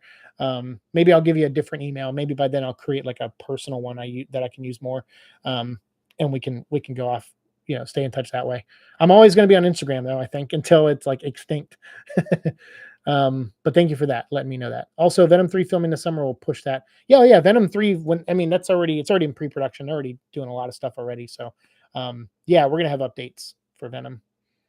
So that'll keep the channel moving really nicely. Between that, Summer Symbiote comics, especially if I review each comic individually, we're going to be, after episode 800, we'll probably hit episode 850 really quickly. I promise you. Um, it might even get to a point where I might have to slow down to make sure that we don't run out of episodes before Venom 3 comes out. So hopefully Venom 3 comes out next year, because if it doesn't, we may go past 1,000 episodes for sure. But that's fine if we do.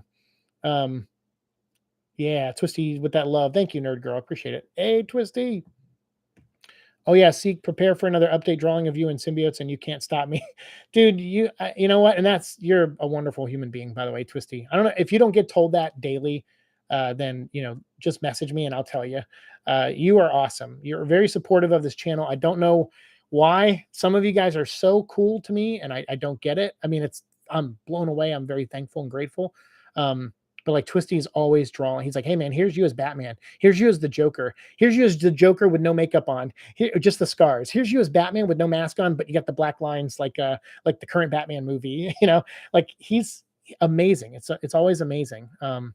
So thank you for doing that. It's very kind of you. If you saw recently, I've been drawing, so that's a good segue. Back to what we started this episode on. The episode 800 of Venom vlog. If you are a creative person out there and you want to create your own version of Venom, email me at theparasitepodcast@gmail.com. That information, that email is listed in the description box too. You can find it there. Shoot me an email. If you're a writer, send me 2-paragraph description of your version of Venom, what their world is like, how they're different from the MCU or 616 comic book universe. Come up with your version of Venom. Or if you're an artist and you want to draw a picture and send 1-paragraph description with that picture, I will share those and credit you on episode 800 of the Venom vlog. Just let me know if you want me to credit your real name or your online handle, and let me know what that is when you send the email. So that's my final plug, and the final time I'm going to mention that. The deadline is May 7th. So you have till May 7th. That's 5 days from now. Actually, I might go to May. Let's do May 10th. I'm going to give you a few extra days. So you have till May 10th to send that stuff to me, and that'll give me plenty of time to read it, ingest it, email you back, ask you a few questions, and then record my thoughts on it, and then post the episode for episode 800. So I've been working on my version of Venom. This is Hobie Brown. He's one of my favorite underrated characters of the Marvel Universe. He is the Prowler. And in recent years, he kind of hasn't been the Prowler anymore because Uncle Aaron from Miles Morales is kind of become the Prowler. So Hobie is now the Hornet, which is cool because it's a costume he created for Spider-Man in the 90s. And he is the Hornet, and he's in charge of the new Slingers, the new version of the Slingers. So I love that character. I think he's awesome. He's got an interesting backstory. And I decided I wanted to do my own version of Venom. And I wanted something different. I wanted a world where like big cosmic threats didn't really exist anymore, because we talk about that a lot, like in the current, with Donny Cates, and where he kind of took Venom, and Al Ewing, what he's doing with Venom and stuff. And I said, there's so many cosmic versions of Venom out there. I want this to have no chance of ever becoming a cosmic story. I want this story to be ground level all the way. And I also wanted to have like a military aspect to it, because I liked Agent Venom when we did that on the show. So I wanted like an element of that in there. But I also wanted it to be a regular Joe, a regular dude on the street. So Hobie Brown is a window washer in the comic books. That was his original origin. So I'm like, yeah, let's do that. He's an ex, Air Force special force, not special forces, but they're called Spec War, AF Spec War. And so he's a former soldier that in that regard, in the military, has been discharged. He's now a window washer. He's trying to get by, and he is essentially the new host of Venom, which is very different in mine. I'm not going to go any more details than that, but that's kind of my thought process was I wanted something military because I like Agent Venom. So this is kind of me putting a nod to a lot of things that we've talked about on the show. I really wanted my idea to kind of culminate every concept or idea or criticism I've ever had towards Venom comics. And I want to kind of bundle it all into something kind of interesting, hopefully interesting. So my world is no cosmic stuff. The Fantastic Four, early on in their career, sacrificed themselves and destroyed Galactus. And then also from there, other major threats in the universe were defeated. So like the Shi'ar is not really around. The Brood aren't really around. They all, Kree and Skrulls, they're all kind of out there somewhere a little bit, but they're not like, they have no interest in coming to Earth, because we have done enough to prove we cannot be messed with. So everything's kind of backed off. And so you just have Earth, and it's like, okay, so what is an agency like SHIELD, who is in my book not run by Nick Fury anymore, and I'll get into that when we talk about it. What does an agency like SHIELD do when there's no big threats to go against? So they start creating things for small threats. So Venom is a symbiote that they've come across, that they were able to get from Battle World when that event happened, because the Fantastic Four weren't there, but Battle World and Secret Wars still kind of happened. And the suit was brought back and never bonded to Spider-Man, and it was brought back to Earth, and it was examined and looked at, and broken into slivers and put into sleeper agents. And so I won't go into any more details than that right now, but other than those sleeper agents are activated to take out small level crimes. So it's like, oh, someone's purse is getting robbed and a sleeper agent happens to be nearby. The code word "We are Venom" will get said in their head through the hive mind of the symbiotes, and that will activate in them, and they will become a symbiote and then chase down the criminal, take him down, and then go back to being a regular person. So this is my concept. It's kind of like the movie Upgrade a little bit, which came out, and a lot of people were comparing that to Venom. So it's a little bit like that, but you will see a transformation. You got to have the transformation. Um, but it's basically someone I wanted. The other theme I wanted was Venom. Eddie has a very broken sense of like what's right and wrong, or at least he did when he was transitioning from villain to hero and becoming an anti-hero. He had this kind of broken sense of like good and bad and right and wrong. And I wanted that in this book. So the person who's in charge of this program, this sleeper agent program, they have a very disjointed look on what is good and what is bad. And unfortunately, these poor subjects who thought they were going in for something else, Hobie Brown and a couple other people, they get put in this program. They go in and think they're just getting like a shot of some kind, and they end up becoming part of this program unbeknownst to themselves. So that's kind of where I am with my version right now. And there will be more details of it. I'll give out in episode 800. I'll also talk about who Carnage is in this world because it's going to be different. And writing it with Hobie has been really fun.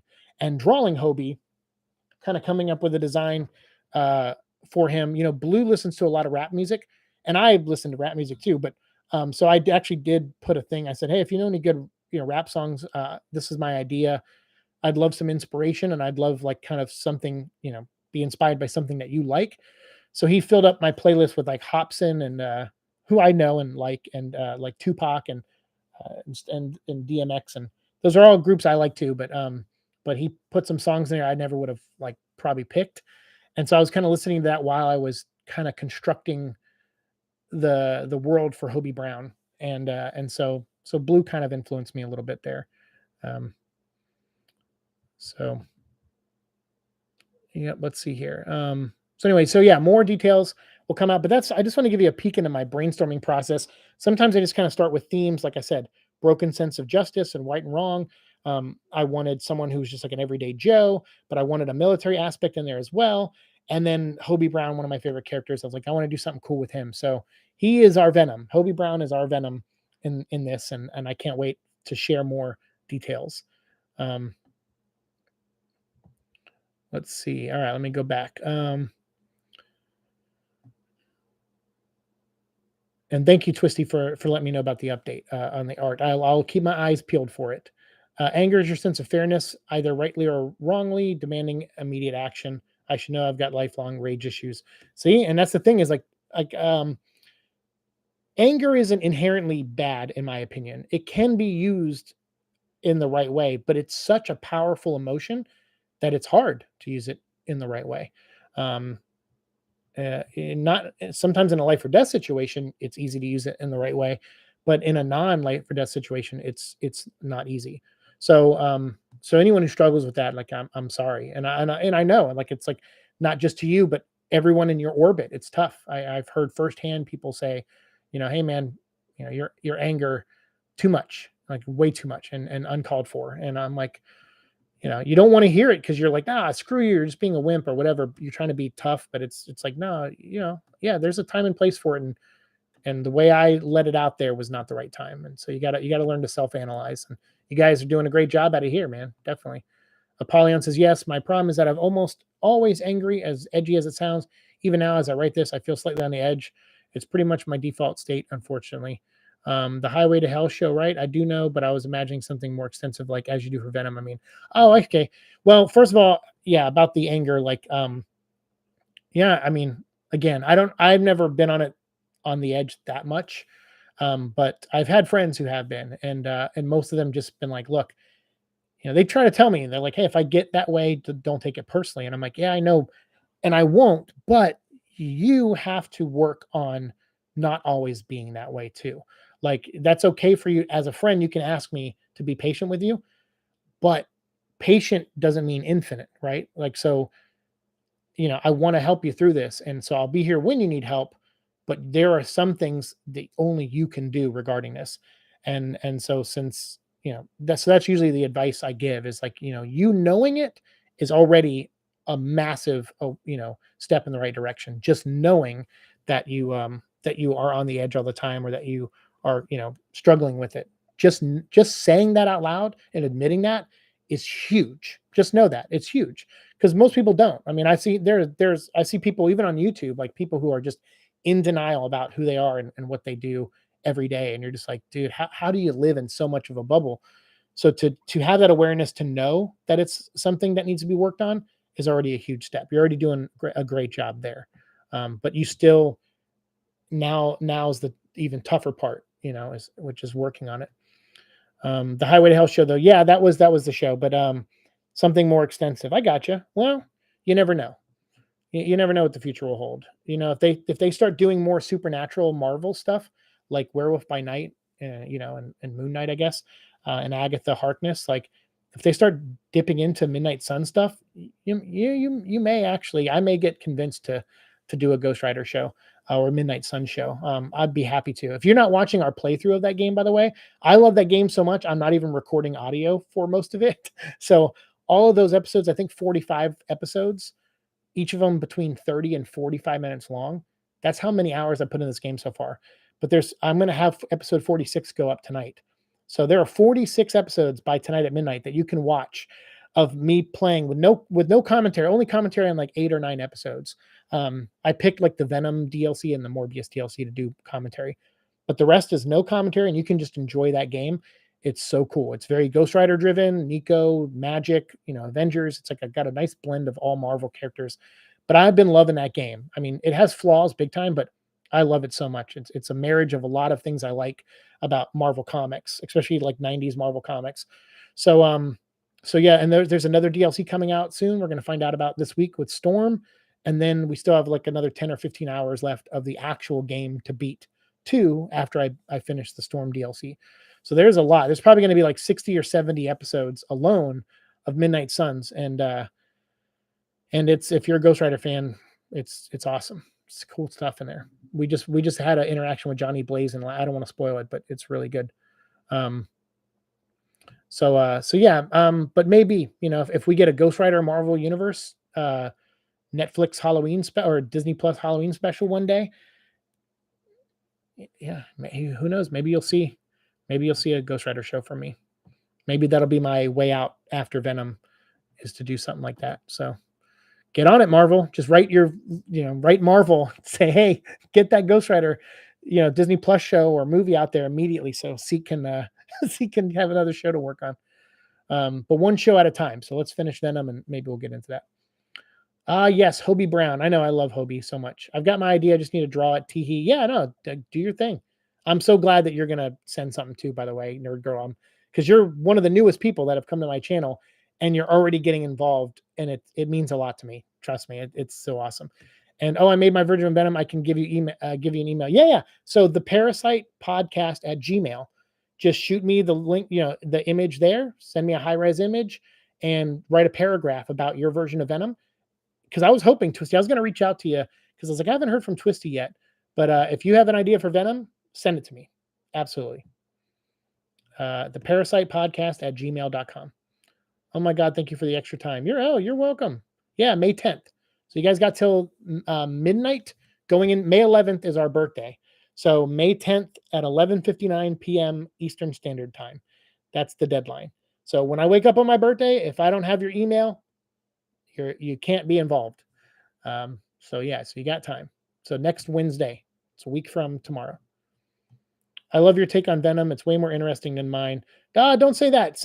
Keep sending stuff. Like I've been working on, to be fair, I've been working on this for a long time.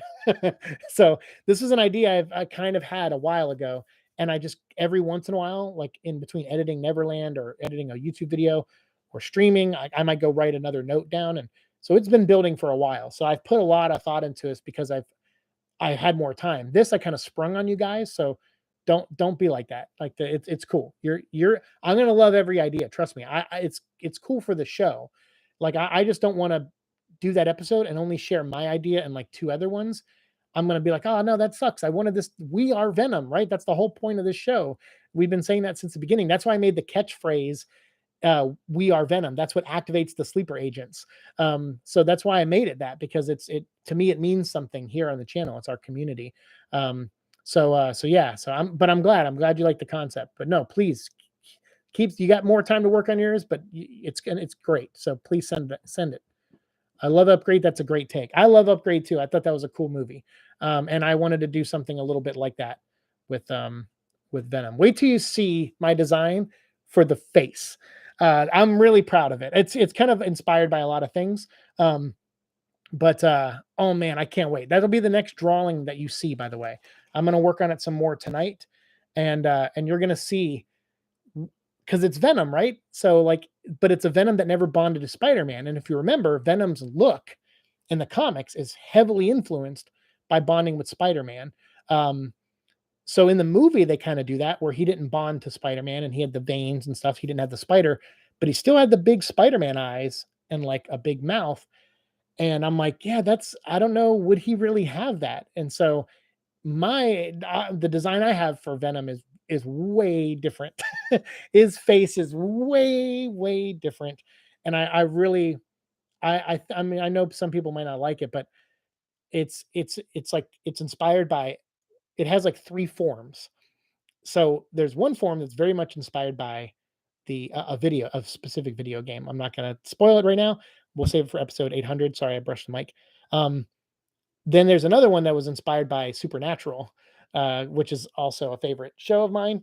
So so there's that. And then there's another inspiration too, that's kind of comic booky, but kind of not. But it's kind of a blend of three things. So that's why I gave the face three forms. And you'll probably see one or two of those uh soon, and then I'll save like the big reveal for episode 800. Um, but I'm glad you like the concept. That's cool. Strap on spelled backwards is no parts. What's up, this old helmet? That's very true. That is very well said. I love that jacket you put on Hobie. Yeah. So that was the other thing, is I wanted Tom Hardy had talked about how he was inspired by Axel Foley, the character from Beverly Hills Cop, when he was playing Eddie, because obviously Eddie and Eddie Murphy. So like not obviously, but that's kind of like his thought process.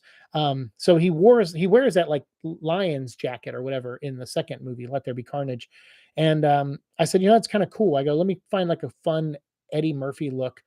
And it was just one from one of his stand-ups. I think he was wearing like this cool leather jacket, like over a button down or something. And I was like, that's cool. That's a cool look. So that's what I was like, let's give that to Hobie, to kind of have a little bit of Tom's Eddie Murphy influence put into Hobie Brown. So again, like a kind of, a lot of these ideas are marriages of a lot of things we've either talked about on the show, or ideas from like Tom Hardy or other writers, and just kind of an amalgam, if you will, of ideas. So wait till you see, if you are a fan of Supernatural, when you see the mask of Venom, it'll make a lot of sense. You'll go, oh, I know where he got that idea from.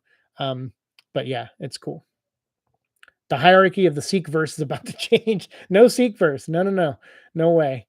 And no, you're welcome, Apollyon. You're very welcome, man. Anything for you, bud. I'm loving Midnight Sun. Yeah, Nerd Girl has been popping up and liking the episodes, which I appreciate the thumbs up on those. I'm glad you're enjoying them. I have episode 45 went up when this episode went live. So, but I think you saw some of that because that was what we were live streaming the other night on the Twitch channel. So I think you're caught up. So episode 46 will go up tonight, and that'll fully catch us up. And then probably on, I don't know, someday this weekend, whenever the Storm DLC comes out, we'll play that, and then we'll go back to the main game. And I'm going to try to finish Midnight Suns by the end of May. So it's gonna be May. We're gonna do our best. I'm enjoying being here. Truly mean that. Well, I'm glad. We love your company. As a new addition, you're awesome. Like everyone, as no matter when you come in to this channel, whenever you find us in our journey, it's cool to have you here for as long as we can have you here, any of you. Because I know some people have dipped out, when I announced I wasn't going to do Seek and Destroy anymore, some people were like, I like the Venom stuff, but I'm not really here for Venom stuff. And I get it. I totally get it. I am one of those content creators that struggles sometimes with our identity on this platform, and that sometimes leads to lack of growth. I do delete things sometimes, and so that also hurts us in the algorithm. But I never really wanted this to be a job. This was always something on the side to do, because about 5 or 6 years ago, I decided no, I want to continue to do stuff in the real world. There was probably a time where I entertained the idea of being a full-time Twitch streamer and YouTube streamer, but I just knew how hard that really was and that I don't really make the kind of content that rocks the boat.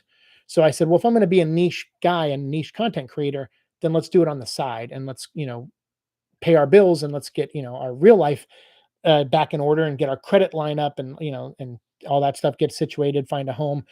So that was the better move. But I'm glad I still been able to do this and have the time to do this, and I don't want to let go. Because of time with the altars and stuff, I need to be specific. So we still have like 10 more episodes of Seek and Destroy we'll do between now and the summer, and then we're gonna wrap this show up in the next like 2 years.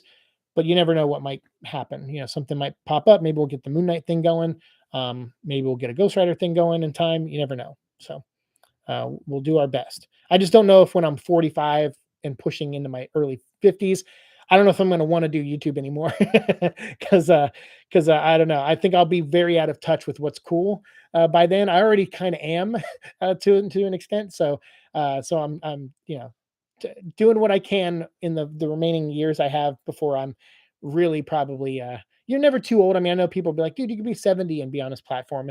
And that's true. I would just have to talk. I'd want to talk about something different, and not that I have to, but I would want to. So we'll see where the future goes. But for now, I'm just keeping an eye on episode 1000. That's all. That's my only focus right now. Your birthday's the 18th. Oh, awesome. Ours is fellow Taurus. Cool. I love Supernatural. I cried my eyes out on the finale. Yeah, I teared up a little bit. Some of it was kind of bad. There was parts of the finale I didn't like, um, but really hard to end that show. It really is. After everything those guys have been through, it's really hard to find a way to end that show like in a way that would make everyone happy. So I understand their struggle. Based on your anger comments, I can tell quite confidently that you folks would love Immortal Hulk. I've read the entire run of Immortal Hulk. It's a great book. So good that I'm actually surprised how bad Al Ewing's Venom run is, because I thought he handled duality and stuff very well in the Hulk run. But I think he's doing a really shit job of it in the Venom run. Yeah, I developed my own Spider-Man universe, so Venom is not the only one who got my own spin. Good. Well, whatever you want to send me, Twisty, I will make a segment for you and share it on episode 800, which is probably going to be a long episode. If we end up getting like anywhere between like 6 and 10 ideas from you guys, then my friend Alex has an idea he's going to send to me, and my friend Gene has an idea he's going to send to me. So we might end up having like 10 or 12 or so ideas in one episode, but I don't care. If I make an hour-long episode as a way to just thank those of you who send in your stuff and contribute, like I think that's a great thing to do for episode 800. So yeah, that's what we'll do. All right, so that's it for me. We talked for 2 hours. It's a long episode and without graphics or anything, so pretty boring to look at, I know, and not the best camera quality apparently. So I'm sorry for that. I thought this mic on, or the camera on the webcam would look better than this. So I learned my lesson. Next time I'll use my phone. So I'm gonna go. Ace is making noises in the back. He probably needs to take a walk. So I appreciate all of your support. I appreciate everything. I look forward to those of you who email me at theparasitepodcast@gmail.com with your Venom ideas. Again, 2 paragraphs. If you're a writer, let me know like what your idea is and how your version of Venom is different than everyone else's. And then also, if you're an artist, send me a drawing and 1 big paragraph breaking down your stuff. And those will be shared on episode 800. You have till May 10th, the end of the day, to send those to me. So when I wake up on May 11th on my birthday, hopefully I'll have everyone's ideas in by then, and I'll start working on recording and everything. I'll probably record things in slivers where I do like the Twisty segment and the Nerd Girl segment, and I'll record them separately and then edit them separately and then put them all in the massive big episode to make the final episode. So that's probably what we'll do. So thank you guys. I'm glad you enjoyed the stream. I enjoyed all of you being here. Did you see that? Thank you for the contribution. You didn't have to do that, but I really do appreciate the super chat, my friend. and everyone else who came in here and shared their story with me and let me talk about mine. I'm very grateful. So thank you so much. And we will have more Venom vlog episodes soon. I'll probably have something go up this weekend, maybe one, maybe two episodes, but then otherwise next week. And I'm going to be recording some more Parasite podcast interviews. So you'll be seeing some of those coming up towards the middle and end of the month. So thank you so much. See you, Tom. See you, Nerd Girl, Georgie, Twisty, Apollyon, everyone who popped in here. I really appreciate it. Also, who I wanted to give a shout out to where is it? There's Tom, Nerd Girl, Andrew, the old helmet. I think that's what it was. I can't remember. I can't find him, but the old helmet who came in with that comment about strap on. Thank you for the comment. Appreciate that. And then everyone else who was in here who had to go. Tevya, everyone. Did you see that? All of you guys. Thank you so much. Can't wait to see Virgins of Everyone's Venom. I can't wait either. It's going to be a great episode. I cannot wait. So we will see you all in the future. Thanks so much. Peace.